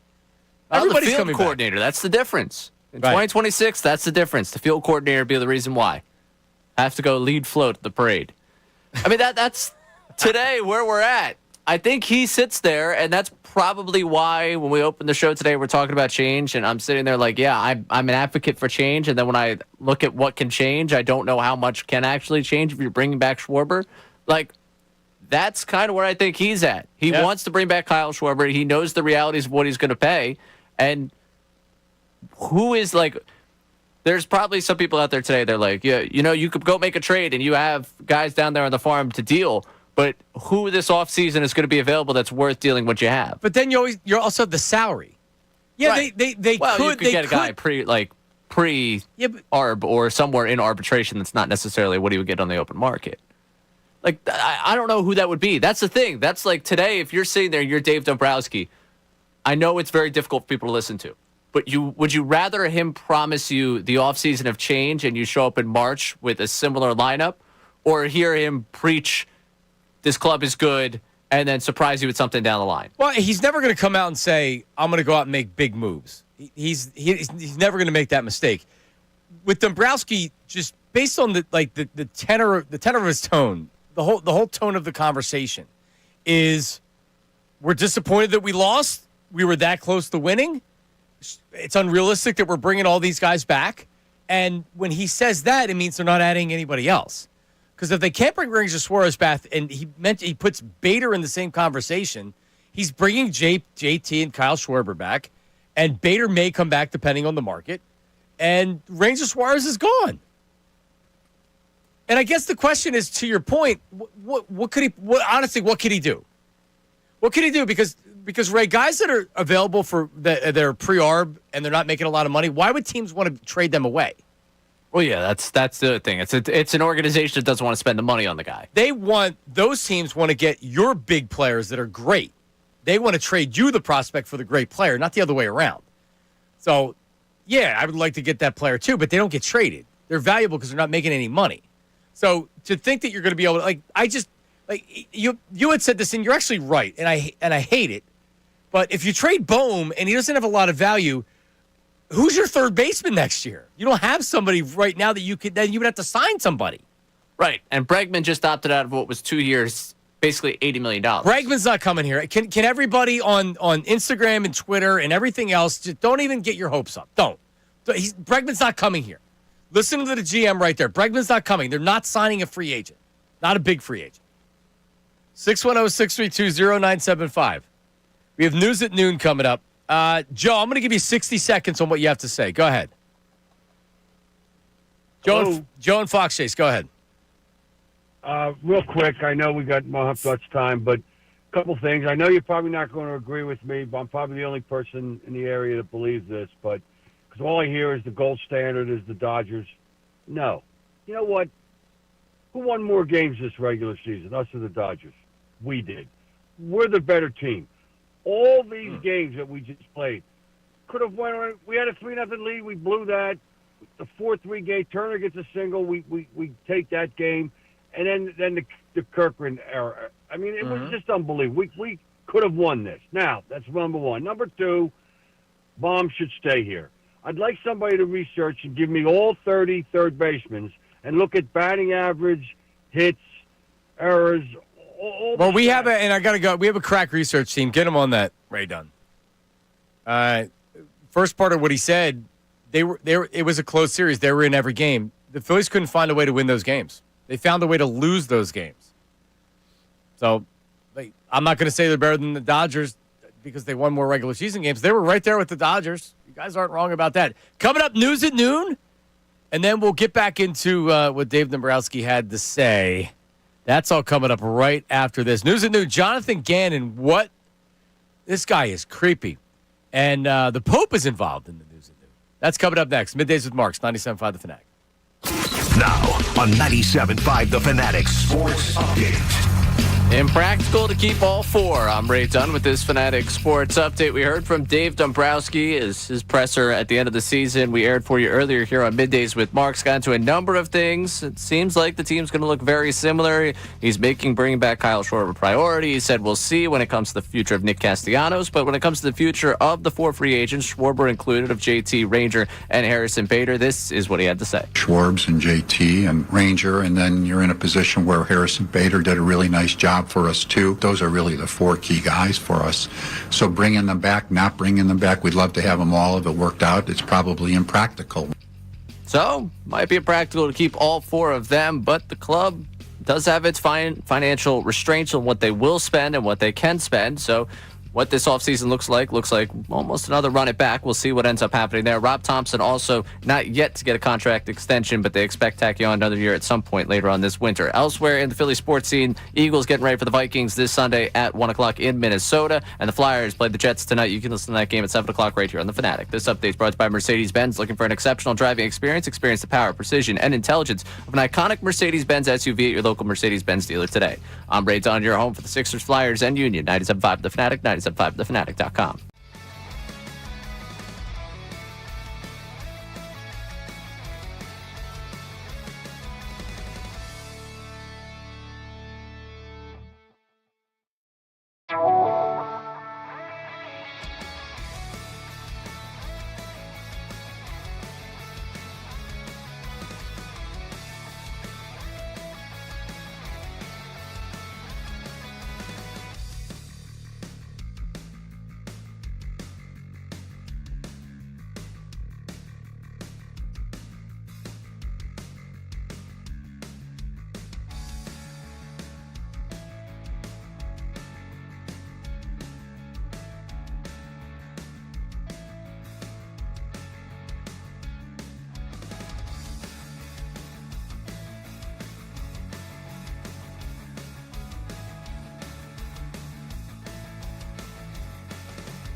Middays with Marks. Just that, like, I'm busy during the break here because it's like, this is kind of becoming a hot show in Philadelphia. Ray Dunn, I don't know if you're aware of this, but, a lot of people tuning in. The show you trust. Yeah, the show you trust with the people that you trust. Team coverage of everything that happens here on Middays with Marks. But, just locking up another sponsor for a segment. So, just talking to another sponsor. So, if you're out there listening and you're a potential sponsor or you have a business and things like that, see, Ray, I would say right now, probably starting next week, if you've been listening and been with the shows maybe you started listening this week, maybe you started listening the week before, you're just, sampling, checking us out. I would then call you a day oneer. Like, you're from day one. I have people that listen to me from day one on 9:50 a.m. that still call me and still message me and stuff. So if you're in now, you're a day one listener. So that cutoff is Monday. Cutoff's Monday. Then you're not. Got it. You can't be considered a day one. And it may not be your fault. You may not know that I'm on the air. Like my insurance agent, Jay, he texted me yesterday and said, I heard you're back on. And I'm like, yeah, I've been back. This is the third week. He's like, yeah, I didn't know. So a lot of people still may not know that I'm back on the radio. So it's not your fault, but you would not be considered a day oneer. Got it. So we'll cut it off this Friday. That's it. Tomorrow. So if you're on YouTube, if you're on the text line, when you text, you should consider yourself a day oneer. Hashtag day one. Hashtag day one. Huh, you're a day oneer. I'm in on it. Okay. All right. You're listening to 97.5 The Fanatic, WPEN and WPEN HD1 Burlington, Philadelphia, a Beasley Media Group station, broadcasting live from the Comcast Business Studio, powering possibilities. 12 o'clock hour brought to you by Service First HVAC, offering 0% financing for 48 months, rebates and tax credits up to $4,300 when purchasing a heating and cooling system. Learn more, ServiceFirstHVAC.com. News at noon. This city needs its news. Now, it's time for I'd like to be remembered as a good newsman. the News at Noon That's the coolest story I've ever heard in my entire life. That's insane. with Ray Dunn. And you're not allowed to do the old tagline now. That's right. It's just the news at noon. Do you want to be remembered for being a good play-by-play guy? Would you sound like Walter Cronkite? I want to be remembered as a good play-by-play guy. I'd like to be remembered as being good at something, so that would be preferable. Okay, well, if it's play-by-play, that'd be great. Well, how about being good at news at noon? I'm trying my best every single day here. What Jonathan Gannon's going to be remembered for is being one of the oddest human beings to ever be entrusted to run a professional sports franchise. Gannon, yesterday in his presser, was asked about adversity and when he learned to take the emotion out of adverse situations. And Gannon ended his press conference in one of the weirdest ways possible. 2007, when our quarterback went to jail. Coach, thank you. That's it. That's the end of the presser. When did you learn to take the emotion out of it? 2007, when our quarterback went to jail. You just sit there in that uncomfortable silence. Coach, thank you. Coach, thank you. And he's talking about Michael Vick and the dogfighting stuff. He was on that staff in Atlanta. Yes. He was an assistant defensive coach. So he's been around that long. Yeah, I would have literally, you see this finger right here, and I broke it, so it's a little bit crooked. I would have and I get nothing in return. I would offer my finger on the chopping block that Jonathan Gannon's not winning a Super Bowl when he took the job in Arizona. And I didn't hate him here. I thought that the defense was overrated, but I wasn't a fire Jonathan Gannon guy. He sucks, but I also, because of that and listening to him at press conferences, and players in the locker room, they're not responding to a robot like that. He is weird. He's weird. He's a strange weird, guy. Man. Yeah. He's a very, very strange guy. I just think of the intro video where he's talking to Rondell Moore. Explosives. Pew, pew, pew. Pew, I was pew, like, pew, all right, pew. You can't take that guy seriously. No. He gets in front of the room. You're like, you're not going to believe what he said to me before he walked into this room. Right. There's some eye rolling going on. Yeah, for sure. Eye rolls in Chicago today. The Pope, big baseball fan, a Chicago White Sox fan. He was on the Pope Mobile making his way to the Vatican, just, going through the crowd. And an American yelled at him, "Hey, go Cubs." His response? Maybe the Lord doesn't love the Chicago Cubs.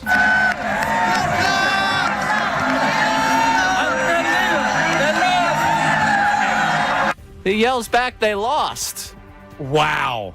Does hope not spring eternal for the Chicago Cubs? So whoever this I mean, what a poor person that's out there just to shout to the Pope, "Go Cubs!" You know he was expecting something back because the Pope's from Chicago, and the Pope's not going to be a White Sox fan. He's going to represent Chicago, right? Like, yeah, just put the thumbs up, "Go Cubs!" Instead, a true sports fan, I would say, the Pope. Yeah, no, that's awesome. That is awesome. You have to think, though, it's like cool because he definitely has takes on things that we care about. Like Villanova basketball, he definitely has a take on. He's got a take on what the White Sox are right now, what the biggest problem is. Like, could you imagine if, like, the Vatican released a statement telling the White Sox to, like, fire someone or sell the franchise or move? What if the Pope tweeted out, "I'm so sick of watching Villanova lose. They should fire Kyle Neptune as their head coach." He probably had a Kyle Neptune take. He probably didn't. He did. You know that he thinks Kyle Neptune sucks as a coach. And he should put it out there. Well, he got his way. He's got Kevin Willard now. He's fine. Yes. He'll be all right. He'll be all right. All right, last one for you here. The NFL world got a chance this week to react to the Brian Branch, Juju Smith-Schuster scuffle after the Lions and Chiefs game where Branch goes after Juju. And Zaire Franklin of the Colts hopped on Jeff Teague's podcast. Oh. And he was relieved to see this happen. First of all, Juju needed his ass whooped. Damn. Let's just go there. Number one. Why does everybody say that? Him specifically really needs his ass whooped. What's wrong with Juju? Bro, he been needing his ass whooped for a minute. Brian Bear's doing the work of the Lord, bro. Whoop that man ass, bro. Shout out the game. What did Juju do? Bro, he's an ass. Okay. I heard that though. And he is sneak this. Like, this is my thing. I'm a talk breezy to you. We gonna go right up. And when we get that one-on-one, I ain't gonna duck the smoke. Yeah. So whether I win or lose, it is what it is. He the type that's gonna do all the little weird, sneaky stuff, push you behind the back, go run, tell the ref. You like, bro. Yeah, that's funny. What did he do in Pittsburgh that was... He was doing the TikTok dance, and it pissed everybody off. Yeah, midfield, I think after a loss. After a loss, yes. Yeah, come on. Well, you can't do that in any sport. You're going to do it Mike Tomlin team? Mike Tomlin. What's a TikTok? Someone from PR is like, you're going to have someone ask you about this. He probably broke that phone. I feel for that person. Broke that phone, threw it through a window. I mean, Tomlin gets mad that Andrew Berry traded Joe Flacco in division. Yeah. What do you think? He thinks it's Schuster. A TikTok dance. After they lose a game. That's awesome. That's a great response. Yeah, Brian Branch, I mean, if you didn't see what he did, I mean, after the game, he punched Juju Smith-Schuster with the helmet on, but knocked him down. He got suspended for a game, and he should be suspended for a game. You can't do it. Doesn't mean that everybody in the league doesn't want to do the same thing. Brian Branch got a screw loose. You need those guys on your team. Like with Jalen Carter with the spitting stuff, he shouldn't be spitting on other guys. But the fact that that's the kind of player he is, he's nuts. You need those guys on your team, man. And you know what? Things like that are going to creep up from time to time, and you manage the situation. You do. All right, by the way, the Yankees have spent $3 billion since the last World Series win. $3 billion.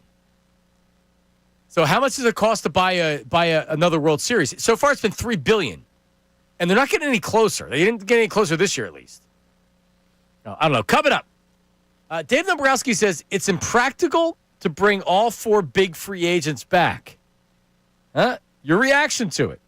610-632-0975. Dave Dombrowski is very comfortable with where this team is right now. There are not going to be any shakeups. The staff is coming back. The Dodgers were really good. The umpire, it was a strike. The Phillies are fine. That's what Dave Dombrowski said. Do you agree or disagree? Text line 610-632-0975. Phone line 610-632-0975. 0975. Middays with Marks, 97.5 The Fanatic. The Fanatic's Andrew DiCecco.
we've got some key players that are free agents for us. We've got the three that were with us all year long with Schwarbs and JT and Ranger, and then you're in a position where Harrison Bader did a really nice job for us too. And we have others that are free agents, but those are really the four key guys for us. So bringing them back, not bringing them back, we'd love to have them all if it worked out. It's probably impractical when you're going to have all four of them back. Impractical. And he's not wrong. And I think we can't live in this fantasy land where they're going out and signing every free agent and that's going to make them win a World Series. They're not going to do that. It's a matter of whether or not they are essentially running it back with some slight adjustments. That's what they're going to do. They're running it back. Maybe with Bohm, maybe without Bohm. There's going to be a different right fielder. Justin Crawford's going to be playing next year. The pitching staff they have is the pitching staff that they're going to have, minus Ranger Suarez. They're running it back. Right? Isn't that the easiest way? They're running it back. Bader may be back, he may not be back. Yeah, it won't be the same nine, but it's not going to look crazy different in terms of a lineup. I mean, the top of the lineup probably is going to look the same. Yep. Dombrowski on Jose Alvarado. Quote, I'd be surprised without making any announcements that Alvarado's not back with us. So in other words, I'm not announcing it right now, but I'd be surprised if he wasn't. So in other words, they've already essentially negotiated, or they're comfortable, and he's comfortable in saying that. So Alvarado's going to be back, minus the juice, I guess, minus the roids. Yeah, well, for Alvarado, I can't imagine them paying him $9 million. This is one of those you owe me. Yeah, deals. 5. Yeah. 7. Well, they'll decline the option and then a little bit less, or maybe a 2-year for 14. Maybe you give him the extra year at less money per year.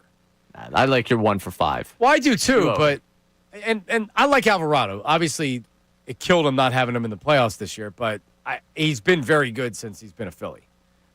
Hopefully, that wasn't because of steroids that he wasn't getting caught taking during that time. Just trying to lose some weight. The same staff, they're going to add another major league coach, but Kevin Long will be back, the hitting coach. Everybody's going to be back, so they're not making any changes to the personnel. The Dodgers were really good, and he said they're open-minded in making moves.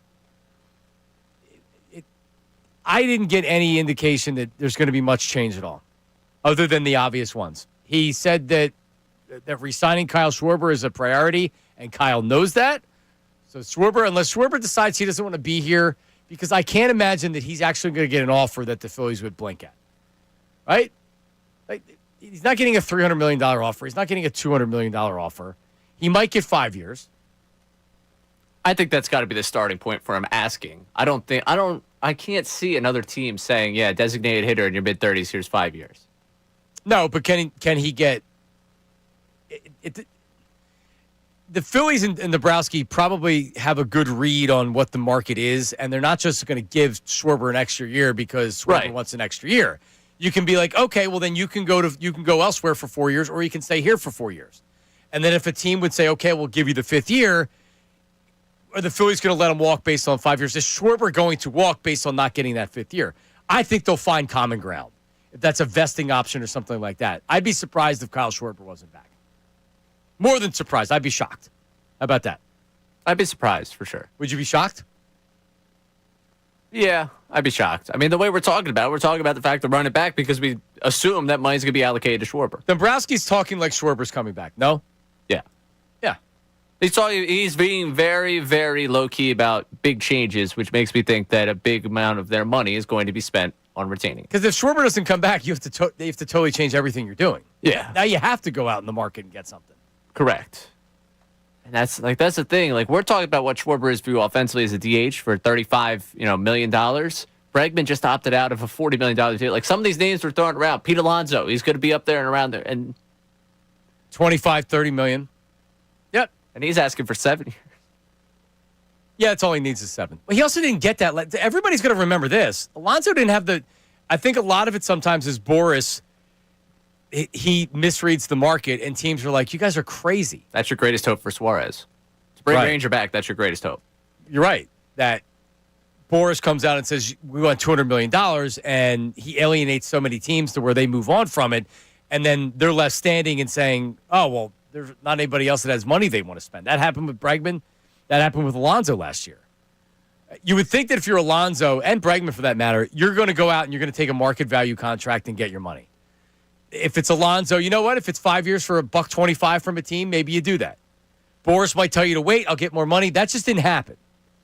So it's probably not a bad time to get him. What else do you say here that it was of importance? I get the idea that Bader is a 50-50 if he's back. Or something around that. The market will determine whether Bader's back or not. Yeah, he strikes me as one that you could be outbid for, but you'll be aggressive in trying to get him back. Like, you're not, if he comes to you and says, oh, I got this 3-year, $15 million, $16 million offer, there's a chance that they blink and say, yeah, you go take that. We'll go figure something else out. Was he purposely playing coy and being low key regarding the trades because he doesn't want to come out and give the feel, oh yeah, I got to trade Alec Boehm. I got to make some moves. I don't even get that idea. He may realize that the value for Boehm is what it is, which isn't a ton. And I don't know, did it feel like he was uncomfortable with bringing Boehm back? I don't think he was specifically asked, was he? I don't remember. The Castellanos one was the biggest one that stuck out when it came to a specific player. Do you have that? Here's Castellanos. He was asked about Castellanos, and it's a great answer by Nebraska. Here it is. Front row here, Tim. If there were a few moments this season where Nick seemed upset with his role and maybe with Rob to a degree, I know he's under contract, but can that relationship continue for another season? Well, we'll see what happens. I don't know. I mean, I'm not going to get into specific players that are on our roster under contract, but the things that you talked about are accurate, but we'll see what happens. He's upset with Rob and his role. Well, I'm not going to get into specific players, but we'll see what happens. And, yeah, you're right about him being upset. And we'll see. Yeah, we'll see if there's any teams that are willing to pay $5 million of his remaining salary. That's what he's going to see. Because Castellanos I'd be shocked if he's back. I'd be shocked if he was back. And that answer was very clear. Yeah, we'll see what happens. I'm not going to talk about players, but we'll see what happens. And, yes, you're right what you say. He was upset with Rob in his role. And that probably wasn't okay. He got benched. Got benched for how he reacted to being taken out of the game. The platooning was the beginning of the end. That was the greatest, this is a sign of a breakup of all time. Yeah, for sure. All right, we'll come back with your reaction. Angry Al has something to say. 610-632-0975. Text line also coming up next. Texts are flying in at 610-632-0975. Are you confident in the run-it-back plan? Rob Thompson is. We'll have that for you next. He said it. If we ran it back, I'm extremely confident. We have that for you coming up next. Our response to Ricky Pitalico coming up at 1 o'clock. We'll discuss that more as well as the hour goes on. Middays with Marks, 97.5 The Fanatic. Now on 97.5 The Fanatic Sports Update. Who's coming back? I'm Ray Dunn with this Fanatic Sports Update. We heard from Dave Dombrowski earlier today as we played the presser for you here on Middays with Marks. He talked about a number of different things, the fine line of winning in the postseason, the difference between the Phillies and the Dodgers, what changes you can expect them to make, the fact they're not going to have a $400 million payroll, and then he got into the big four free agents that he sees in Kyle Schwarber, JT Realmuto, Ranger Suarez, and Harrison Bader. Here is Dombrowski's comment on them. Schwarbs and JT and Ranger, and then you're in a position where Harrison Bader did a really nice job for us too. Those are really the four key guys for us. So bringing them back, not bringing them back, we'd love to have them all. If it worked out, it's probably impractical. Probably impractical to bring all four back. He mentioned bringing up some young players for next season, including Justin Crawford, Andrew Painter, Aiden Miller, even heard his name mentioned there. Otto Kemp was a name he mentioned. So a lot to react from the Dombrowski presser. We'll be doing it all throughout the day today. As for the Birds, they're getting ready for the Vikings this weekend. That game Sunday at 1 o'clock out there in Minnesota. And the Flyers play tonight. They've got the Jets. We'll have it live for you here on the Fanatic at 7 o'clock. This update is brought to you by Mercedes-Benz. Looking for an exceptional driving experience? Experience the power, precision, and intelligence of iconic Mercedes-Benz SUV at your local Mercedes-Benz dealer today. I'm Ray Dunn on your home for the Sixers, Flyers, and Union. 97.5 The Fanatic, 97.5thefanatic.com.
team changes a little bit over the course, from year to year. So that there's always change in there.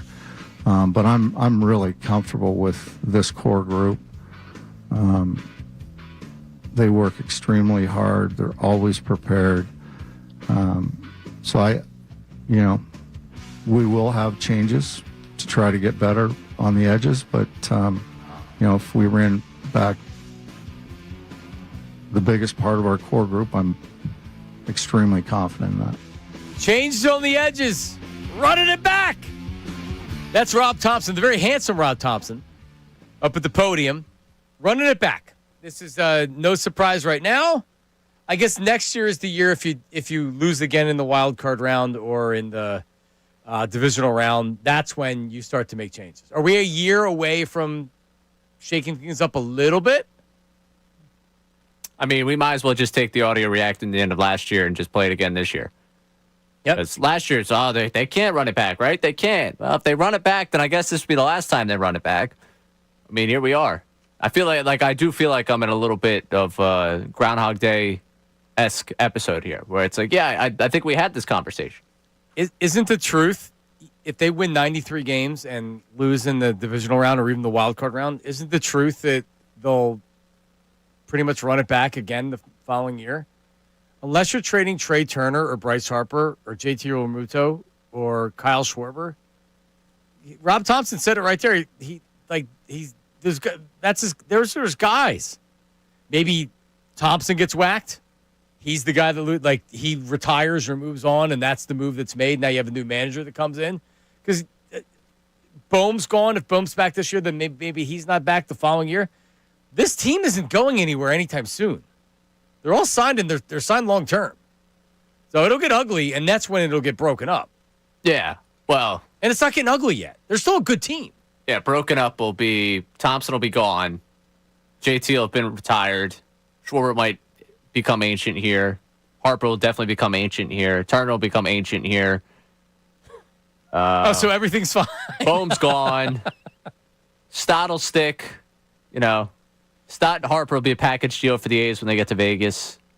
Right. Yeah, that's how this thing breaks up. That's how this thing eventually breaks up. But not now. No, not. I mean, they could run it back and win 90-something games next year, and we'll be doing the whole thing the first week of October with, this team's got as good a chance as anyone. Right. This team, I mean, you look at the starting pitching here, you look at the lineup they have. If the lineup turns it on in the postseason, they could do it.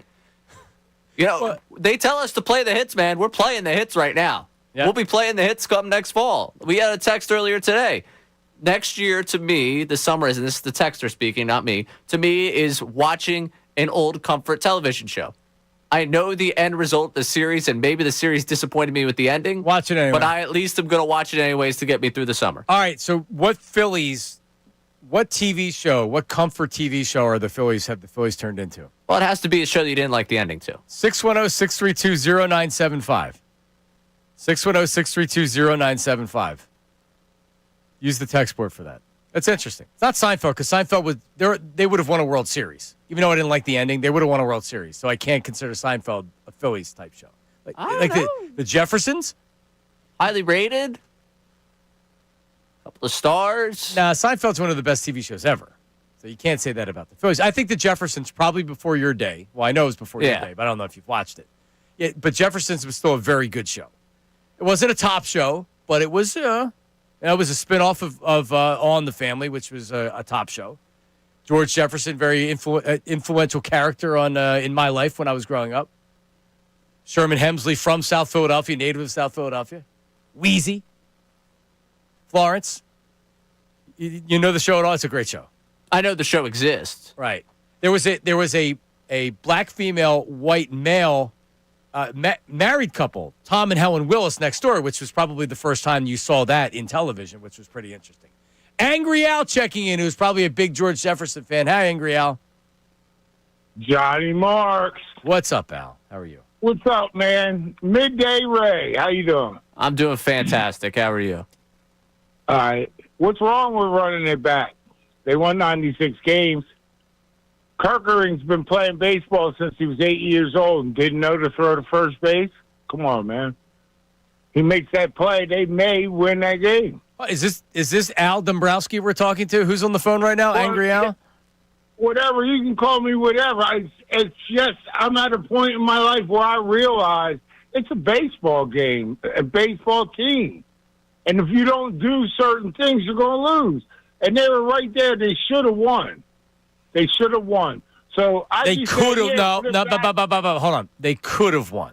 They found ways to lose those games. The Dodgers found ways to win that game. But you're right. They were right. I mean, they were right there. I'm not denying that. But they also found they used to find ways to win those games. The last couple of years, they've been finding ways to lose those games. Man, I've been watching these guys since 1966, right? Mm-hmm. They've been losing and winning my whole life.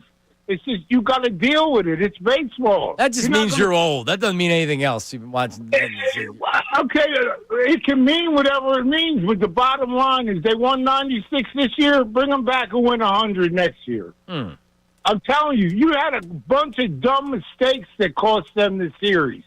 Now, it wasn't baseball, like the wrong players, the wrong people together. You had guys that just did stupid things. Al, I'm not saying you're wrong, and I'm not saying that I'm not wrong. But you could be. I'm not saying that you're necessarily wrong, and I'm not saying that what Dombrowski's saying isn't right. But does anybody really think that this is a team that's ascending, and with Trey Turner and Kyle Schwarber and Bryce Harper as your top three, that's going to be good enough to win? It hasn't been.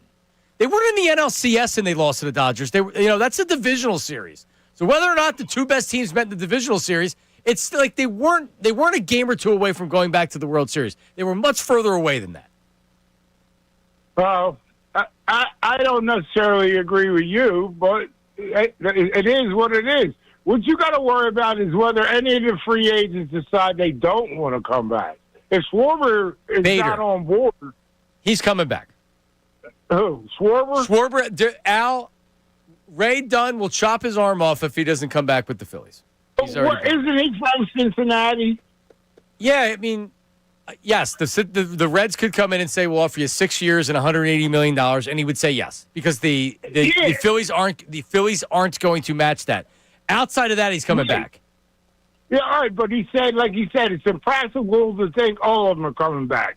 So there's a chance that somebody's not coming back. Yeah. So, it's going to be close to the same team. I think he's right, and we got to try to give it the best shot the next season. Hey, how do you not throw to first base? Yeah, he freaked out. But that's also part of your bullpen that you have to put in there in that situation. Unfortunately, and thank you, Al. Unfortunately, Kerkering's been fine for the most part. He also hasn't developed into one of the better eighth inning guys in the league, which is what you thought you had and what you were looking for. A possible closer, but certainly in the seventh inning, eighth inning, ninth inning, he's the guy that you want having the ball in a tight game like that. And that's not where he is. And that's not what he's developed into, and I don't think really he's going to be that guy. So that's. You could say, oh, well, what he would have thrown it to first. Yeah, but the fact that he didn't is because that's who he is. He freaks out in that situation. Chances he throws a pitch for the Phillies next year? Based on the way Dombrowski's talking, 100%. He doesn't make any money. Do you think Dombrowski thinks that, oh my God, I got to get him out of here because he threw the ball away? I don't think he believes that. I don't know. If you think that he was so in his head that he made the mistake there and that he's the type of player that gets in his head, what's it going to be like for him to walk out in front of that fan base the first time he gives up a run? We'll have to give him a standing ovation. I've been part of a standing ovation movement. Well, I knew we were going to get to that. That's a March show. All right, that's a home opener show. We're going to do the what's the Phillies' chances this year, and how should the fans react when Orion Kerkering walks out there? Side topic: how should the fans react when Jose Alvarado walks out there? We got March 23rd, March 24th that week. So put it in the calendar with the other ones. It's already planned. It's banked. Yeah, it's in the show sheet's already put together for that day. Thank you. Text line for you here. Brendan from Glenside. Dave repeating over and over how they outscored the Dodgers in the series drives me insane. It was the old saying, Phillies dads everywhere saying save some runs for tomorrow after game 3, and they didn't again. Bleep, man, that's irritating. Yeah, he really came off the top rope with we outscored him in the series. I know that you have to still win the other games. How many times did he do if this would have happened, I know you still have to hit.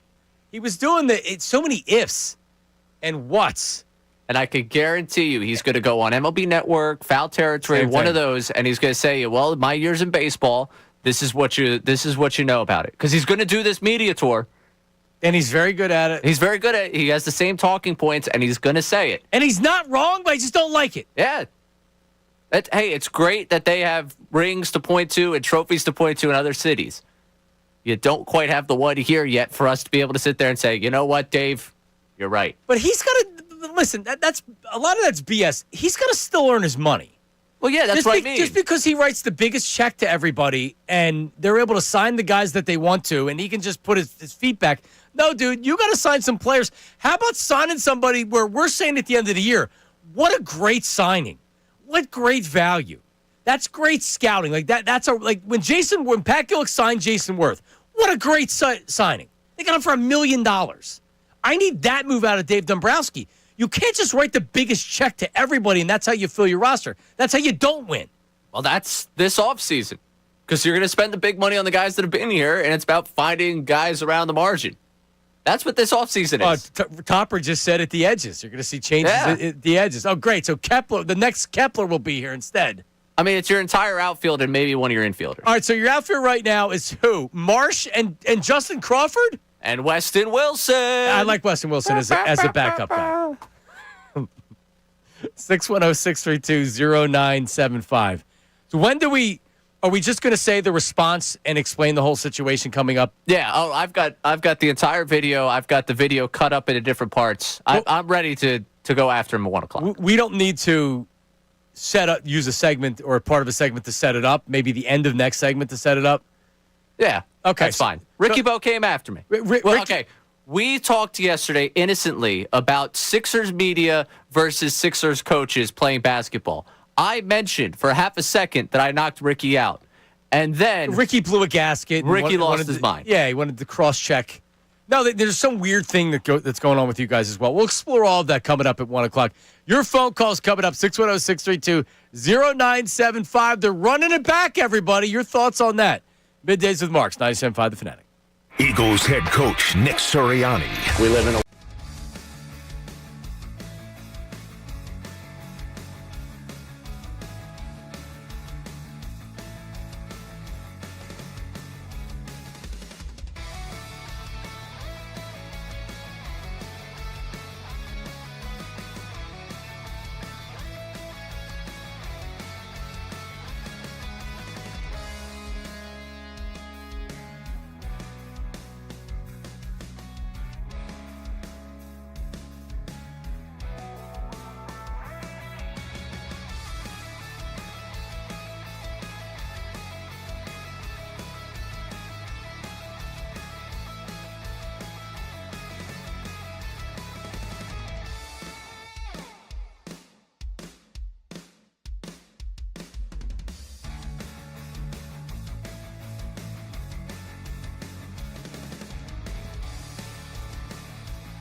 All right, we're back. Middays with Marks. Our response coming up at 1 o'clock. Really Ray Dunn's response, but as the host of Middays with Marks, the show you can trust, I'm also involved in it. And Ray has my full support. We'll get into it more at 1 o'clock. I thought the behavior yesterday from Ricky, it was eye-opening, I'll say that. I had no idea about the knockout video. I'm embarrassed. I mean, you can make the case that there could have been charges, not first-degree assault, but maybe third-degree assault, certainly battery, for what he totally unnecessary. Very unnecessary. A bully move. He was angry. So we'll get into all that coming up at 3 o'clock. Emotional intelligence. No, well, there's not a lot of emotional intelligence with Ricky. I don't need him coming in here cross-checking me either, so let's lock the doors. I know how to poke the bear. Clearly, you do. Yeah, there's a weird thing going on with you, too. That's coming up at 1 o'clock. Later in the 1 o'clock hour, our associate producer, Nate Tennyson, who is back there chopping up 2 press conferences at once, we're gonna put him on the spot. It's a new segment on the show. We'll give you the I don't want him to be able to cheat, but we'll give you the topic. We're going to give him 5 questions, and he's gonna have to answer the questions. And we're putting him on the spot so he doesn't know what's coming. But we've asked around the office what they think. We're setting the over/under at 3.5 correct answers, and everybody's going under. So here's actually the question. 5 Catholic trivia questions that someone who attended Catholic school should know. That's what was inputted, and I got 5 questions. Over or under? Ray, on the record, over or under? Under. Everybody's went under. Yeah. I'm going over. I believe in the young man. That's nice of you. I believe in Nate. He's got 16 years of Catholic school experience. Right. I've got CCD. Yeah, but the 16 years of Catholic school experience, like at some point, it takes away from what he should know? Yeah, at some point, like it's just overload him. Also, I don't know how he does on the spot. That I don't know. Like that's the great variable here. I think he's a smart guy. So, I'm very happy to have him on our team, but I've never seen him on the spot. And he's going to be on the microphone on the camera. Yeah. And when I told him that, he was kind of like, okay. Does he turn into a Ryan Kirkering and throw the ball? And like the issue with that is like 16 years of Catholic school experience.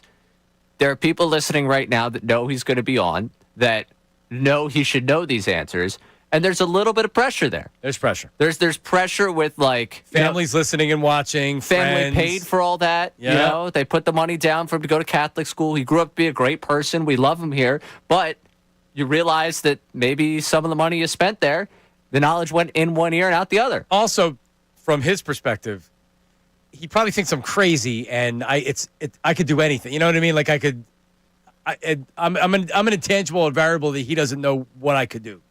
And once also, the contest starts, he's had to listen now to those pressers about 6 times over, and that's taking its toll. And that's taking its toll. Like the brain power for him today, he's in a real bad spot. This is one of those Thursday night football on the road against a bad team. Like he's basically going up to the Meadowlands to play the Giants after losing the Broncos. This is a terrible spot for the guy. It's a bad spot. Quinyon Mitchell's hurt. Landon Dickerson's not going to play. Jalen Carter all of a sudden has a heel injury. Like it's tough for Nate. He's cutting 2 hours worth of press conferences and then having to come in here and do this. All right, right. That's coming up at what is it, like the 125, 130? Yeah, 130.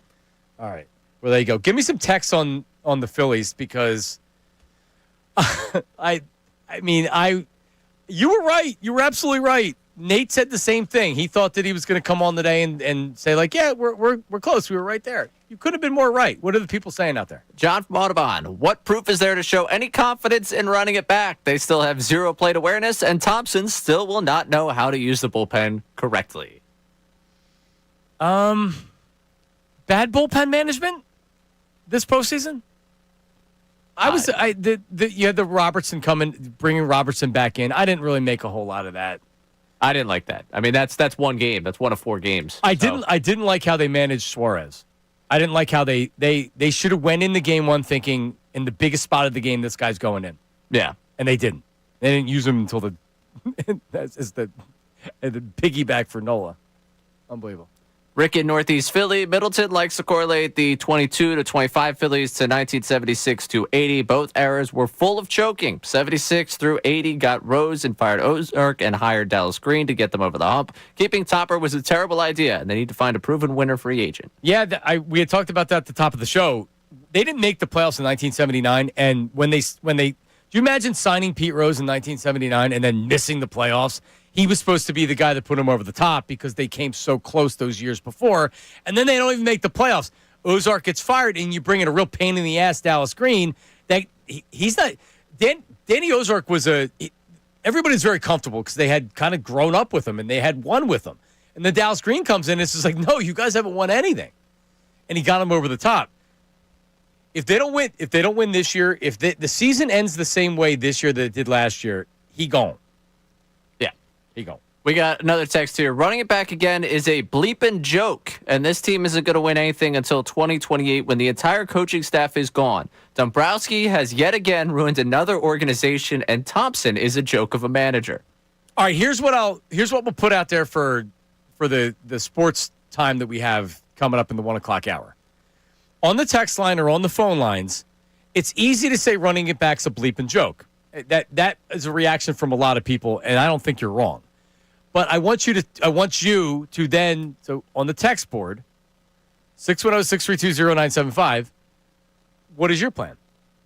And if your plan is sign Bregman, that's not realistic. That's not what they're doing. They're spending a lot of money. They're not going to go out and they're not going to overspend to keep it. They're not. So you can't use that. And if you're going to say, well, then Middleton is cheap and doesn't want to, then you can't, just don't use it. Just don't be involved in the conversation. Because what they have is what they have. So what's your plan? If it's to not re-sign Kyle Schwarber, then now we can talk. Get Schwarber out of here, get Bregman. See, I don't think any Phillies fan actually wants that. You know what the Phillies fan wants? Go spend $100 million more. They're not going to do that. So this is a difficult spot for Dombrowski. And by the way, John Middleton's not allowing Dave Dombrowski to take a step back by saying we're not going to sign some of these old guys and we may not be as good next year, but it's better for the future. That's not what the Phillies are trying to do right now. Trey Turner and Bryce Harper, are they on the decline? Maybe they're plateauing right now. I can't expect them to get better. 610-632-0975. Jimmy and Lance. We'll sneak you in next hour if you want to hold. But coming up next, in addition to some Phillies conversation, we have a response. The Ray response to what happened yesterday with Ricky Battalico. We'll take you through the entire thing, and then we respond perhaps with a challenge of our own. That's coming up next. Middays with Marks, 97.5 The Fanatic. Now on 97.5 The Fanatic Sports Update. Comfortable running it back. I'm Ray Dunn with this Fanatic Sports Update. Today we've heard from Dave Dombrowski and Rob Thompson addressing the media following the Phillies season ending a week ago at the hands of the Dodgers in the NLDS. Dave Dombrowski says it's practical to keep the top four free agents of Schwarber, Realmuto, Suarez, and Bader. Rob Thompson, though, talking about this current core, he says he'd be comfortable if they ran it back with that group. I'm really comfortable with this core group. They work extremely hard. They're always prepared. So we will have changes to try to get better on the edges. But, if we ran back the biggest part of our core group, I'm extremely confident in that.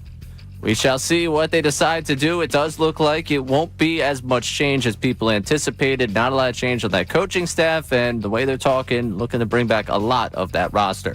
Elsewhere in town, Eagles have the Vikings on Sunday out in Minnesota at 1 o'clock, and the Flyers have the Jets tonight, 7 o'clock start there. You can listen to that game live right here on The Fanatic. This update is brought to you by Macy's Backstage. Macy's Backstage, the whole department inside your Macy's store where you can find the looks all for under $30 with new arrivals every day. You never know what you'll find. Find a location at Macy'sBackstage.com. I'm Ray Dunn, your home for the Sixers, Flyers, and Union. 97.5 The Fanatic, 97.5thefanatic.com.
98.5, the Fanatic WPEN. Burlington, Philadelphia, Beasley Media Group Station, broadcasting live from the Comcast Business Studio, powering possibilities. Why can't you just play a live legal a regular legal right there? If I'm doing it live every time coming back from break. It's a wonderful question. I mean, if we were coming back at 52 or something like that, I wouldn't be able to do it. Anyway, coming up, our response to Ricky Batalco, really Ray's response to Ricky Batalco. I just was talking to him in the back. He's eagerly awaiting what you have to say. Let's go to Lance in Arizona. Lance, how are you, buddy? I'm doing all right. John, I have to say one thing before I get into what I wanted to. Right. I met you at the NLCS in 2023, Game 4. You sat behind me. I was the dude with the long beard that said I wasn't going to shave until one of the Philly teams won a title. In Arizona? In Arizona. What, was Game 4 the one they blew? Yeah, that was the one with Kimbrel. Oh, my God. I do remember you. That was horrible. I mean, I'm telling you, I think part of the reason why I feel like I do with the Phillies is because of that series and how they lost it and how they blew it right there. Lance, we were planning to go back to the Phillies hotel and party in Scottsdale, and now I'm here. It's unbelievable. Right? Okay, so my thing with the Phillies is this. Okay, the problem here when I listen to that press conference, there is no accountability from Dave Dombrowski on the mistakes he's made. Like, you cannot spend $62 million any worse than he has when you look at Taijuan Walker, 2 outs in 3 postseasons. Yeah. Max Kepler, he had the same numbers as Cody Clemens this year, and he's making $9 million more. You have Romano $10 million, you have $4 million to Ross, and then you have Castellanos making $20 million. That's $62 million. You know why you didn't beat the Dodgers? Because you spent poorly. If you spent better, you probably would have beaten the Dodgers because you would have had better players to go out there and do that. So that goes on you for not spending wisely. Now, I thought his trade deadline was awesome. I thought it was good. I thought it was that, but it doesn't make up for the fact that you had such a poor offseason, and then you had a poor deadline last year, really, and a poor offseason the year before. Like, at some point in time, you're the one that's making this team, and they're going to have to beat the Dodgers. When I hear, we ran into the Dodgers, they're a World Series champion back, we might go back-to-back. The problem is they're not going away. Yeah, they're still in the NL. They spent money on Blake Snell. Yep. They spent money on Blake Snell after they won a World Series. So what do you think they're going to do this offseason? They're not subtracting, Lance. Thank you. To your point. Yeah. Like, maybe you won't have to face the Dodgers. You've avoided them a couple times, but you're not going to be able to do that every year. And they're good. Just like you. They're good. Yeah, it feels like the Bader trade kind of washed some of the offseason away, to where they were able to get Bader, and it's like, okay, well, that was a good trade. But, yeah, the free agent moves haven't been great for Dave Dombrowski. All right, back to that. All right, so, Ray, you'll have to help me here with the sequence of everything. Yesterday, we were doing, was it a News at Noon? Or what? Yeah, what it was News at Noon. And I had said something to the effect of that we would beat afternoons and mornings in a 3-on-3 basketball game. And, like, a lot of it was, I don't know if it was tongue-in-cheek, but I'm just having fun. And it goes from that into Ricky Bo's all mad, and then you posted the knockout video from last year's knockout tournament where you knocked Ricky Batalco out. Yes. And we thought it was over. You tweeted out or whatever, and then all hell broke loose here at the station. Well, yeah. So what happened? We had that back and forth at News at Noon. Ricky then, behind the scenes, says, well, you have to remember Ray cheated at knockout.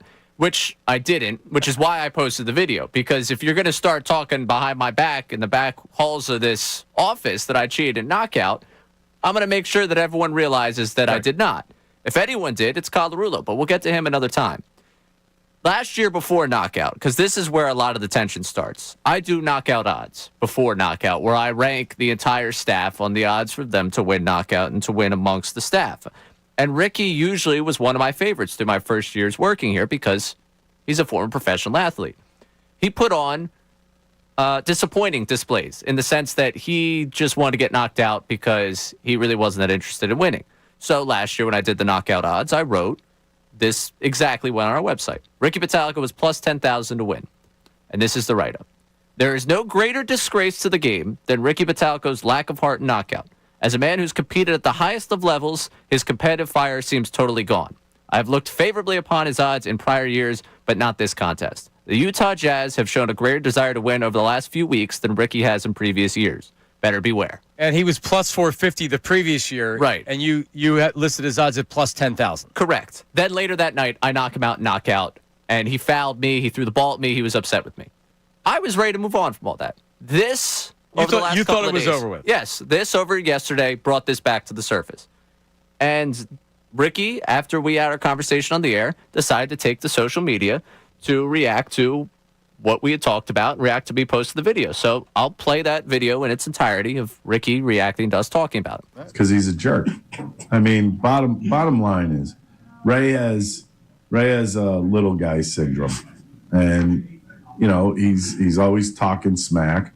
Look, you know what? Knockout is knockout. It's a foul shooting contest. It's kind of ridiculous in my eyes, but in his eyes, that's the world. It means the world to him. It didn't mean that much to me. Maybe if I had a little bit more desire to put him away, maybe I would have. Maybe I would have practiced. I'm sure all those guys went out and practiced. When I did knockout, I hadn't shot a basketball since the year before in knockout. So you could take that whatever way you want it. Ray, you want to go one-on-one? I'm here. I am here to kick your ass. Chirp, chirp, chirp. As a matter of fact, this is Wednesday, the 15th of October. He was chirping on the radio today. That's all he does. That's all he has in his life, is chirping about a foul shooting contest. Really? Come on. Dude, come up with something better than that. Mr. Hide Behind the Glass. All right, so there he is. So that's the whole thing. So let me give you play-by-play of the video that you posted. And it's on our socials, so I think it's up there. So I'm pressing play right now. So Ricky's about to get the ball and shoot it. He gets the ball, he puts it up, and he bricks it. So then, Ray, you shoot it, you miss it, but you get the quicker rebound. Ricky Bo's ball goes towards the seats. So as you get the rebound to go back up, Ricky fouls you, what would have probably been called a flagrant foul, flagrant one, but you make the basket anyway, eliminating him. It's an N1, he's ejected. So he reacts by grabbing the ball that you just made. He knocks you to, by the way, the foul knocked you to the ground. Correct. Legitimately. He takes the ball and he chucks it at you while you're on the ground helpless. Yes. And then he starts walking towards you. I think it's John Kincade and somebody else had to actually go over and get between him so he didn't come after you physically. Yeah, and I got fired up. That's the other thing. Yeah, you did. While we're calling out people here at the station, Dylan McKinnon, yesterday was on my side of this. Today woke up and decided to take a shot at me on Twitter because he said that everybody knows I'm pompous when it comes to this. Our listeners are supposed to be entertained at Knockout. And one of the great things about Knockout is me continuing to be in the tournament. I get fired up. I'm sorry that all the rest of you want to pretend like we get on the Sixers court every day of the year.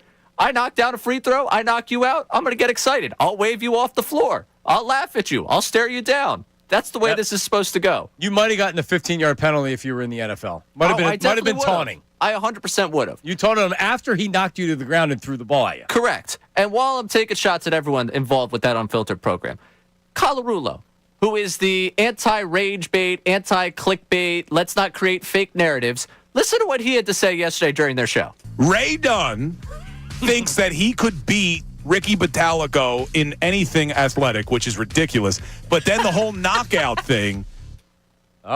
So just to be clear here, I include the Silvana laugh because, Silvana, you want to go back to the 2024 contest? I knocked you out of that. So you relax and stay out of this. And Bill, I never said that. You create a fake narrative. You claim to be above the holy saint of sports talk radio, and you just lied on your program to your listeners, to everyone on NBC Sports Philadelphia and 97.5 The Fanatic. So I expect a full apology from you because I never said I could beat Ricky in any athletic competition. That never happened.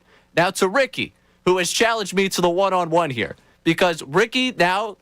See, Bill can't take a joke at his expense. He has to come to my studio and try and distract me. What you said about the rage bait, you make a point. It is. It's the truth. He's coming on knowingly lying about it. Yes. Ricky, to what you said, the 101, of course you want to go one-on-one. You're the former professional athlete. You're taller than me. You're stronger than me. What you want to do is get the ball. You want to try and back me down, and you want to try and win. That's what you're looking to do. Are you going to be able to hear me? It's going to make it very tough to have this conversation if you don't have headphones. It will be. Maybe someone can, Silvana, bring him in some headphones. Here, we can turn off our microphones. We'll be able to hear him, and then you can. Ricky, can you hear me? No, you can't. You can't hear me without headphones. All All right, well, continue what you were saying there, and we'll try to get you some headphones. No, I'm perfectly fine with him saying that he could beat me in a one-on-one. It's obvious. Yes, Anyone that's looked at our physiques, he's going to win a one-on-one. He played high school basketball. He used to be able to dunk the ball. He's a professional athlete. He's in better shape now than probably when he played. Yeah, you're probably right. Yeah. You're in great shape. I'm going to tell you right now. I was listening this morning, and I heard your partner out here say that we started this. That's false. That is 100% false. You escalated it. Yes, we escalated it because you two brought it up. I mentioned, and we will kick your asses in any sport you want to play. We'll start with golf. How's that? You know you'll lose that. All right, Yeah, I don't need an Olympics here. I don't need an Olympics. Yeah, we don't need a whole 5 events where we go after each other for months here. So hang on. Ray Dunn has a challenge for you, Ricky. Since you came in here, I thought you'd be responding on your show, but since you came in here, Ray Dunn has a specific challenge for you. I'm listening. Let's play horse. Whatever you want. All right. You don't scare me. Not That's even fine. in the least, but all you do is talk smack. You were an all-star 96. All you do is yippity yap. Yeah, I'm a sports talk guy. No. You know what I'm talking about, John. Don't stick up for him. This guy talks more garbage behind that glass than anybody else in this building. Let's just roll. I'll put Silvana up against him. In horse? No. Silvana will kick his ass in anything. Well, no, don't try to. See, now Ricky's backing out of this. No, I'm not backing out. It does kind of seem like it. But you know what's funny, though? Why do you make the rule? Why do you make the game up? I said any sport. We'll go one-on-one, any sport you want. But you said one-on-one. So instead of knockout, which you obviously don't like because you say it's a free throw contest. I can't shoot free throws. Horse. A game of horse. Everybody can relate. There's a court right down here in the corner of One Bala. Yeah, but why? How are you backing out of this? Because the whole thing was about shows. It was, but I don't. But then you two, whatever's wrong with you guys, you had to start this fight. No, you started the fight. You guys started. I'm not the one that escalated it. Ricky, you were so angry throwing the ball at him in this video. You were so mad because he knocked you out. And I very much don't like Ray. I don't like him. So you're not accepting the challenge? I don't care. Whatever he wants to do. I'm not running away. I don't do that. Okay. So that's a yes. I'm not running away. There it is. All right. Good to see you, Ricky Bo. Ray has challenged Ricky Bottalico to a game of horse right here at One Bala Plaza on a time and date to be determined. And I can hear him through the $30,000 door that separates the studio. They're upset. I know they are. We'll have a line and everything. Listen, Ray, here's what I know, and we'll get ready for this coming up in the future. We have a lot of time to talk about it, but obviously you have some mental edge thing going over him. The fact that you knocked him out in knockout and you called your shot, which I shouldn't. I think you have him spooked. I don't understand why I would. He was an all-star 96. We've got cuts of people talking about his athletic abilities. Nobody in my town remembers my athletic abilities. No, of course not. No, nor should they. Right. But that doesn't matter. We're talking about horse. But it's crazy. That's the thing. I shouldn't have a mental edge on the guy. I think you might. I shouldn't have any real estate in that head. You heard him in here. You don't defend him. He wants me to get on his side. Well, yeah, obviously he's going to rally people. He's Ricky Bottalico. The world's going to be against me. All right, 610-632-0975, 610-632-0975. We just spoke to Lance in Arizona about the 2023 NLCS. Dave Dombrowski compared the end of the last 3 seasons. We have that for you coming up next. And then we're going to put Nate, our associate producer, on the spot. The debut of that segment's coming up after that. It's Middays with Marks, 97.5 The Fanatic. Attention, Delaware Valley, 97.5 The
in 23, I was more heartbroken that we lost that series because I thought we had a really good chance to win it. I don't think in 24 the Mets played really well. I thought there was some pitching that we maybe would be able to hit. We did not hit it as convincingly. We struggled. This year, we faced the wrong club. For us at the time, that's a really, really good club. They are the defending world champion. Man, that's positive Dave Dombrowski. 23 heartbroken. Yeah. Pissed. It was a historic collapse. They were a win from getting back to the World Series. They lost to Houston in the World Series. It stung.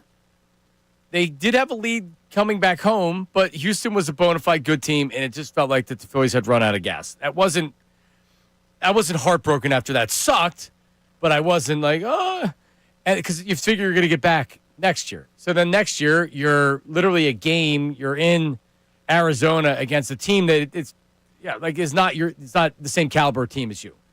And the guys went ice cold. The batting went ice cold. Their stars went cold. I was pissed last year. I don't know about you, Ray. I was pissed last year. I was disgusted, maybe the word. I was just like, you know what? This team sucks. Like, they played their best baseball earlier in the season. I know that this is how it works out, but this team sucks. They got to make changes. And they didn't make changes, really. No, that was an underwhelming offseason after a season where you felt like things needed to be shook up. You thought they had gotten the end of the run. And to their credit, this year they got made a buyback right back. And they put me right back where I was at the end of last year. And they were good, and I don't feel like they suck right now. I'll be honest, I had given up by the end. Like, after they lost game 1 to the Mets, I think that was when I was like, all right, this team's dead. So when it actually ended, I was you knew what was coming. Yeah. I told you this. I had plans tonight at game 4. Yeah, you went on a date. I was like, I'm not going to bother. I watched the last out, and she was like, are you okay? And I was like, yeah, this team's been dead since Saturday. Like, now it's, Where were you watching the last out? A little place for drinks, Oh, you were out. I didn't know if you were smoking a cigarette laying in bed or something. No. It was like the game ended at like 8. I don't remember anything. I just remember I remember I was pissed. Tapster. That's the place. Tapster in Center City. All right, there you go. What's the text line saying about all this jazz? There, right. What specifically jazz-wise? Whatever you Phillies, whatever you got. Phillies, yeah. I mean, everyone's kind of just disappointed in the fact that nobody is going to change all of this. A lot of people blowing up text line want a line on the horse game, but so that's the most recent thing. So yes. I'm not able to set a line right now. I'm going to have to get with the Bet Parks people. Sounds good. We got a first-time text here. The Phillies frustrate the hell out of me, but not much they could do. They're committed to this team and core, but we need more energy. The core guys have zero energy or swag. Bader coming back is a must. Bryce Harper's low confidence right now. And as Bryce Harper goes, the team goes. Kyle Schwarber can carry the team, but the team, it takes its cues from Bryce Harper and what he's doing at the plate. When Bryce Harper's on, you can't have a more confident player in baseball. I mean, the whole ballpark knows it. When have we seen that last out of Bryce? At least in the postseason. Right? And it doesn't mean that he can't get back there or I want to trade him or have that silly conversation that people did earlier this week. That's not happening.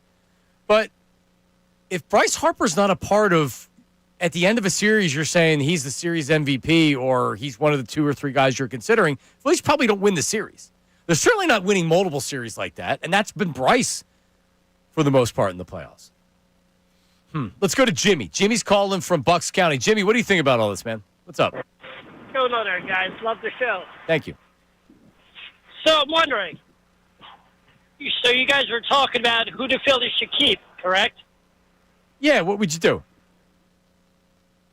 Honestly, in my opinion, look, I know we have a great team and all, but I think we can keep JT Realmuto and we could trade Turner and Bohm. Trade Turner and Bohm? Yeah, like Jimmy, they're not like I'm not in the mood for hypotheticals today, not to be mean. They're not trading Trey Turner. And I don't know who would take that contract anyway, to be perfectly honest. Who's taking Trey Turner's contract? Anybody? They have 10 years left? He just won the batting title. It's weird how we talk about him, but who the hell wants Trey Turner with that money? Yeah, 8 years of a shortstop at that price that you imagine is going to decline at some point. Yeah. Yeah. I mean, he had a good season. Maybe. Good regular season. Yeah, that was nice. But we don't. No one actually values him for. Like, no one's looking at him being like, "Oh, he's our batting champion, man. Like, he's great." Well, yeah. And what team right now is like, let's trade for that contract? Nobody. So, nobody is. I'm getting information from a source that the Tapster place you're talking about is a bar without bartenders. And it's being called a violation. That's true? Yeah, we were going somewhere else. I wanted to watch the final out. We got a beer at that place and poured a beer. It's one of those beer What is it, what is it, a 7-Eleven? No, it's like you go get your own Slurpee? There's plenty of these places now that have the beers on tap. There's someone at the cash register, and you pour the beer, you go over, and you pay. And that's an interesting concept, actually. You haven't seen these? Bro, unless it's an Olive Garden or a McGurk's, I probably haven't seen it. I mean, listen, I prefer my bars with the bartender. I have a lot of bartender friends, so I prefer the bar with the bartender. It was just around the corner from the place we were actually going for the date, and I wanted somewhere to watch the misery end. It's actually an interesting concept because then you don't have to – because I don't necessarily have to go and put my 20 on the bar and then they take out of it and put the change back. And like I just kind of want to drink and not be bothered sometimes. Oh, I'm the opposite on that. But I do – well, it depends. It depends, right? If I'm someone that can go to a bar by himself and eat, and I love doing that. I'll do that all the time. I'll do that a ton. I don't get a chance to do it obviously because I'm busy and I have kids and stuff. But back at like when I was you and I lived by myself and I was working in radio, I'd walk to one of the places in Fairmount and I would just sit my ass at the bar and get on my phone and read stuff and eat. That's how I run into Connor Thomas all the time because we live in the same neighborhood, the same bars. That's usually it's like, oh, you're here tonight. Yeah, well, we're both, I guess. Now we're watching the game together. It is interesting. What else do we have? What do we have on the horse tournament here? Let's see. What are people saying? Early line here: Ray minus 125, Ricky plus 100. Well, that would mean you're the favorite. Which no, you're going to be the heavy underdog. Absolutely. When a line is placed, you're a heavy underdog. I'm just saying. Yeah, a lot of people just letting me know that I didn't cheat at knockout, and Jasper checking in. Bill was the one who cheated. I saw him. It's a busy day of sports. I can't relitigate Bill cheating at knockout. We'll have plenty of time to get back to that. But you're not wrong, Jasper. Just know everyone that has eyes and was focused on that tournament saw it. Colorillo cheated. Yeah. Well, here's the other thing with and Bill's now questioning what you're saying. Here's the other thing with Ricky. Ricky tried telling me that you edited the video and that there's portions that are missing that shows that you're the real cheater. But he never actually says that on the air when confronted with it. That's the first thing he should say to you is you cheated and you edited the video. He hasn't said that. He hasn't said that on the air yet. God. He only says it on the back room. These are the folks that are telling you they're not making any fake narratives and they're not making any clickbait. That's all I'm going to say. Yep. Starting to get on my nerves. There's a reason why this is the show you can trust, and that's unfiltered. Except it's, I guess, filtered at this point because they're starting to filter through what the truth is. That's Rage Bait Colorillo. Yep. Rage Bait Ricky and Clickbait Billy. 610-632-0975. All right, new segment coming up. It's called Put 'em on the Spot. Our associate producer, Nate, is going to be put on the spot. We'll give you the over-under and what the subject is coming up right after this. It's Middays with Marks, 97.5 The Fanatic. Now on 97.5 The Fanatic Sports Update. Comfortable running it back? I'm Ray Dunn with this Fanatic Sports Update. Rob Thompson and Dave Dombrowski both addressed the media earlier today. A number of things coming out of those availabilities. Dombrowski saying that it's impractical to keep the top four free agents of Schwarber, Suarez, JT, and Bader. Also talking about there's limitations to the payroll. They expect young players to come up and contribute for them next season. Rob Thompson apparently going to get a year tacked on to his contract at some point this offseason. And Rob Thompson himself mentioning that he'd be comfortable if they ran it back. I'm really comfortable with this core group. They work extremely hard. They're always prepared. So we will have changes to try to get better on the edges. But, if we ran back the biggest part of our core group, I'm extremely confident in that. So now we got a couple months to talk about what those changes on the edges would be for the Phillies as we look towards their offseason. As for a team in season, Eagles get ready for the Vikings on Sunday at 1 o'clock in Minnesota. And the Flyers tonight have the Jets. We'll have that live for you here on the Fanatic at 7 o'clock. This update is brought to you by Macy's Backstage. Macy's Backstage is the whole department inside your Macy's store where you can find looks all for under $30. With new arrivals every day, you never know what you find. Find location at Macy'sBackstage.com. I'm Ray Down on the home of the Sixers, Flyers, and Union. 97.5 The Fanatic, 97.5thefanatic.com.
we're back. It is Middays with Marks, and it's time to put them on the spot.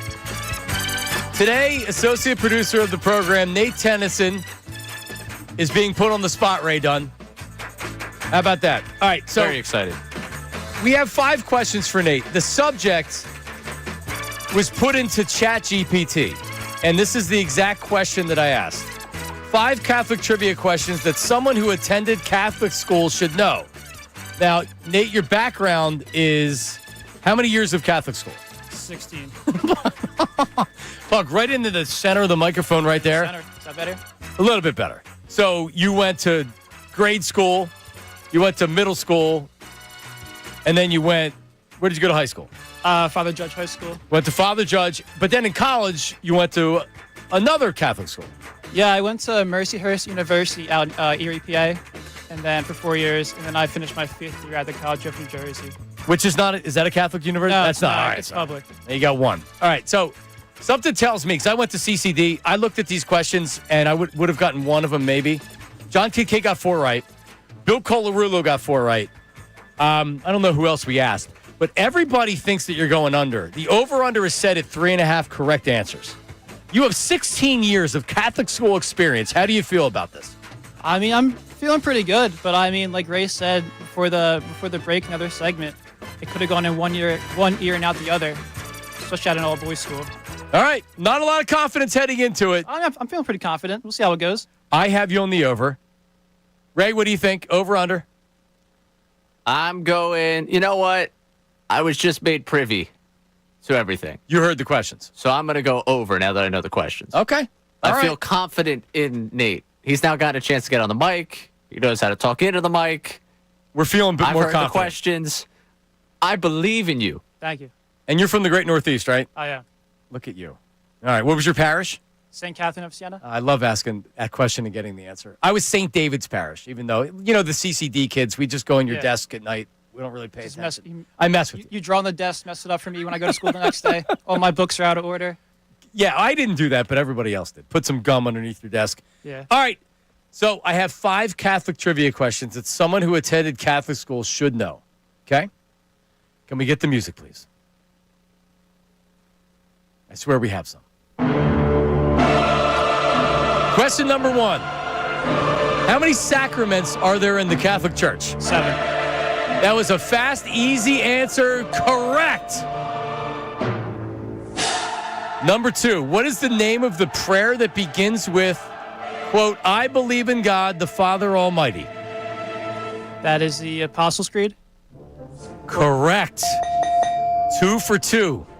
Question number 3. Who is considered the first pope of the Catholic Church? That was Peter. Final answer? St. Peter. Correct. 3 for 3. Question number 4. What feast day celebrates the belief that Mary was taken body and soul into heaven? That was obviously not the Immaculate Conception, because that was when Gabriel came down from heaven and told her that she would have a baby. Of course. This is... Guy looking for extra credit. I'm trying my best here. They say that you've seen Who Wants to Be a Millionaire. You talk your way through. It's not this. It's not this. I'm being like a politician right now. I'm just gonna keep talking and talking until I answer the question. Till I say 3. Till I say 3 seconds. I'll give you another second. He interrupted you. Go ahead. Repeat the question.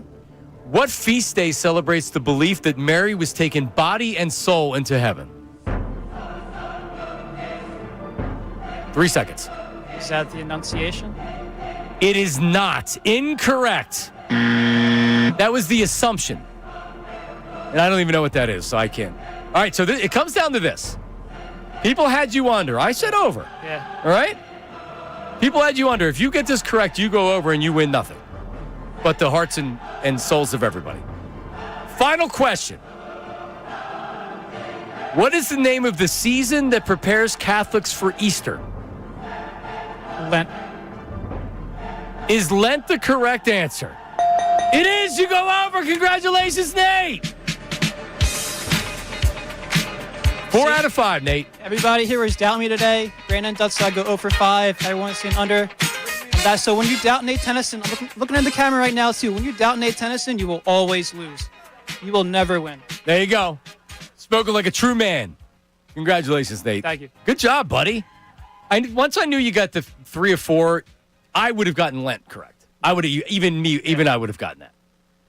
And I used to work at cheesesteak spots, and on Fridays, because you weren't supposed to eat cheesesteaks, you'd sell a lot of flounder sandwiches. So you had to get the frozen flounder, and then on Fridays, you're just throwing flounder into the fryer. Yeah, I know, because you're not supposed to eat meat on Fridays, but it's kind of hard to stay true to that. Because I I like fish. Salmon's always a good treat, but I love my cheesesteaks, my chicken. I'm gonna be honest, I don't always follow the no meat Fridays and Lent. You don't? No. Oh, it's not. He's a health fanatic too. Was that part of it? Nate's like a massive health guy. So when was the last time you went to church or you went to mass?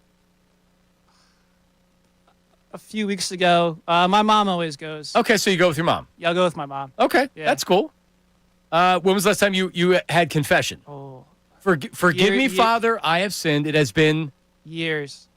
Oh, man. I don't even know the right year. Yeah, it's been, what did I say? It was 40 years since my last confession. Yeah. Well, not 40, like 30, 37, 36 years since. That would be like a 5-minute confession. Yeah. Be able to get through that pretty quickly. Did you used to lie like I did to the priest when you were little because you didn't have real sins to confess? So you'd say you were mean to your mom or you didn't clean up your toys? Yeah, you always say I was mean to my mom, my sister. I cursed. Right. But Bill Colarulo had real sins that he confessed. He was just telling us that during the break. Yeah. All right, there you go. I believe him. Everybody, Nate, let's give a hand for Nate. Good job, buddy. Thank you. Excellent job. Coming back, here's what we have. Feedback. Prediction on the Thursday night game tonight. Feedback.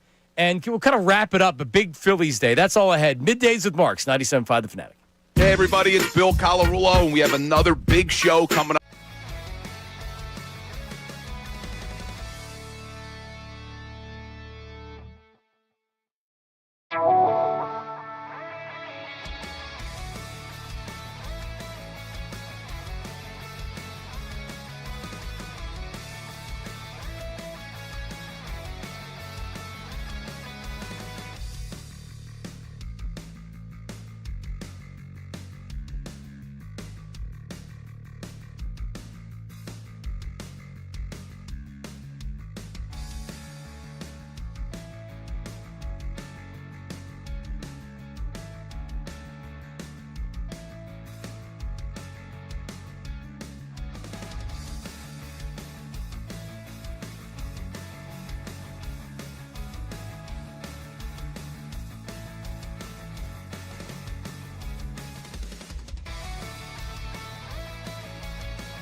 right, we're back. It is Middays with Marks, the show you can trust here in the Delaware Valley. John Marks, Ray Dunn. Tomorrow is a Harry Mays Friday.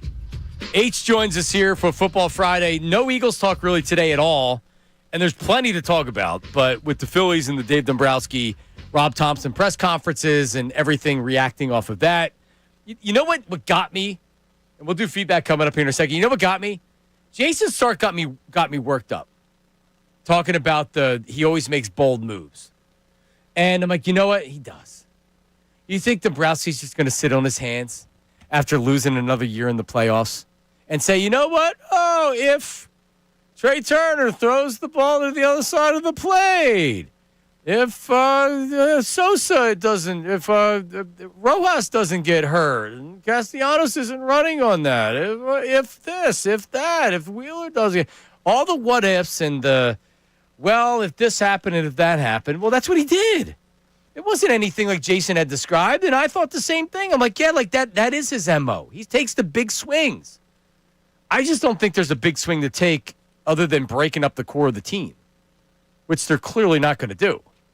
So Rob Thompson said you'll see some changes at the edges. That means instead of Max Kepler, you're going to have some other platoon player.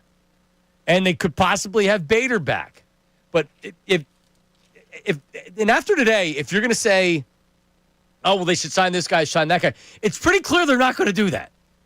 So I think we just have to get used to the fact that this core is coming back. And outside of, what's the biggest move that could be made? Bohm gets traded, and they decide Otto, Kemp, and Sosa, and somebody else plays third?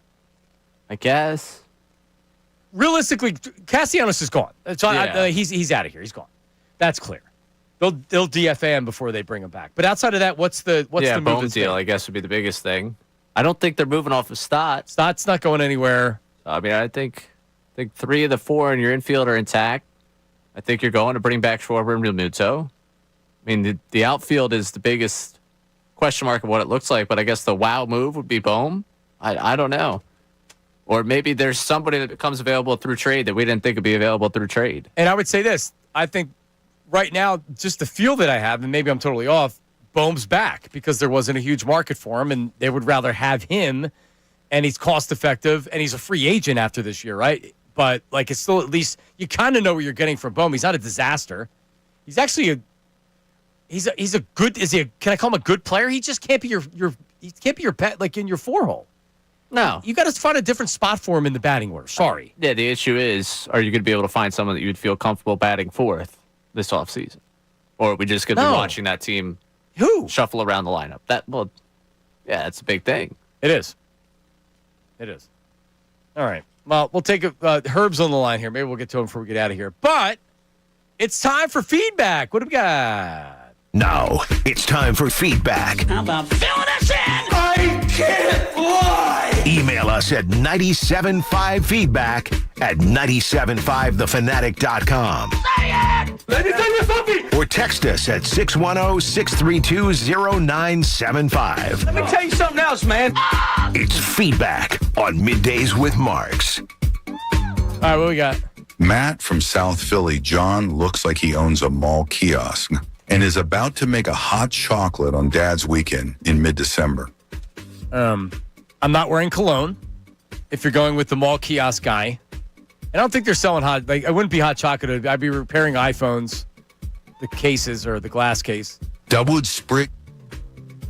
Hit the wrong button there. I would say you look more like the guy that is selling you plush toys. Yes. Yeah. You've got the plush toy guy and the king of Prussian Mall. I know exactly where he is. I walked past him last time I was in there. Yeah. With heavy cologne. Yeah, you're the one that's trying to stop me after I get my Annie Ann's. I'm like, I'm just here for the Christmas shopping. Yeah, you just got to put your head down and act like you don't hear it. Those people look like they could really use you right there. And that's those what kids, they definitely want something. That's what I look like today. And if you want to see it, go check out the show on YouTube. All right, what's next? Dubwood Spriggs, a wow move today was wearing your pajamas to work, John. Pajamas, these are pants. They talk about the pants? No, they're talking about the shirt again. Why? It looks like a shirt. You may disagree or not like the style of it. It's not a pajama shirt, for Christ's sakes. And the pants are stylish. They might be from China, but they cost $19. Hey, cost effective. Something that the Phillies need this offseason. Something that's cost-effective and good. Hey, there's more wow factor in this shirt than anything the Phillies are going to do this offseason. That's for sure. All right. Dave P. John looks like he shakes down neighborhood lemonade stands.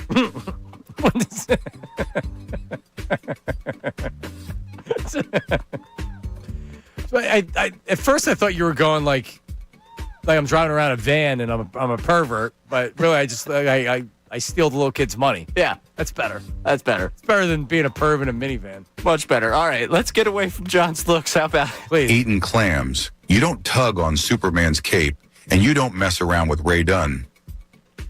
I mean, that's what the people are saying. That was a real YouTube comment we got today. Really? I don't want to say I'm Superman here, but that was what the YouTube comment said. Yeah, Ricky's genuinely pissed, and this is going to be a fun build up to the horse contest that we're going to have. I guess. Yeah. Date and time to be announced later. Yeah. I guess he's upset. I can't really help you with that one. I can't help with that. All right, last one for you. Right. Somebody need advice on running it back with an old disappointing core? Feel free to stop by and discuss, Dave. Daryl in Camden. Yeah, didn't we get in? Thank you. That's feedback.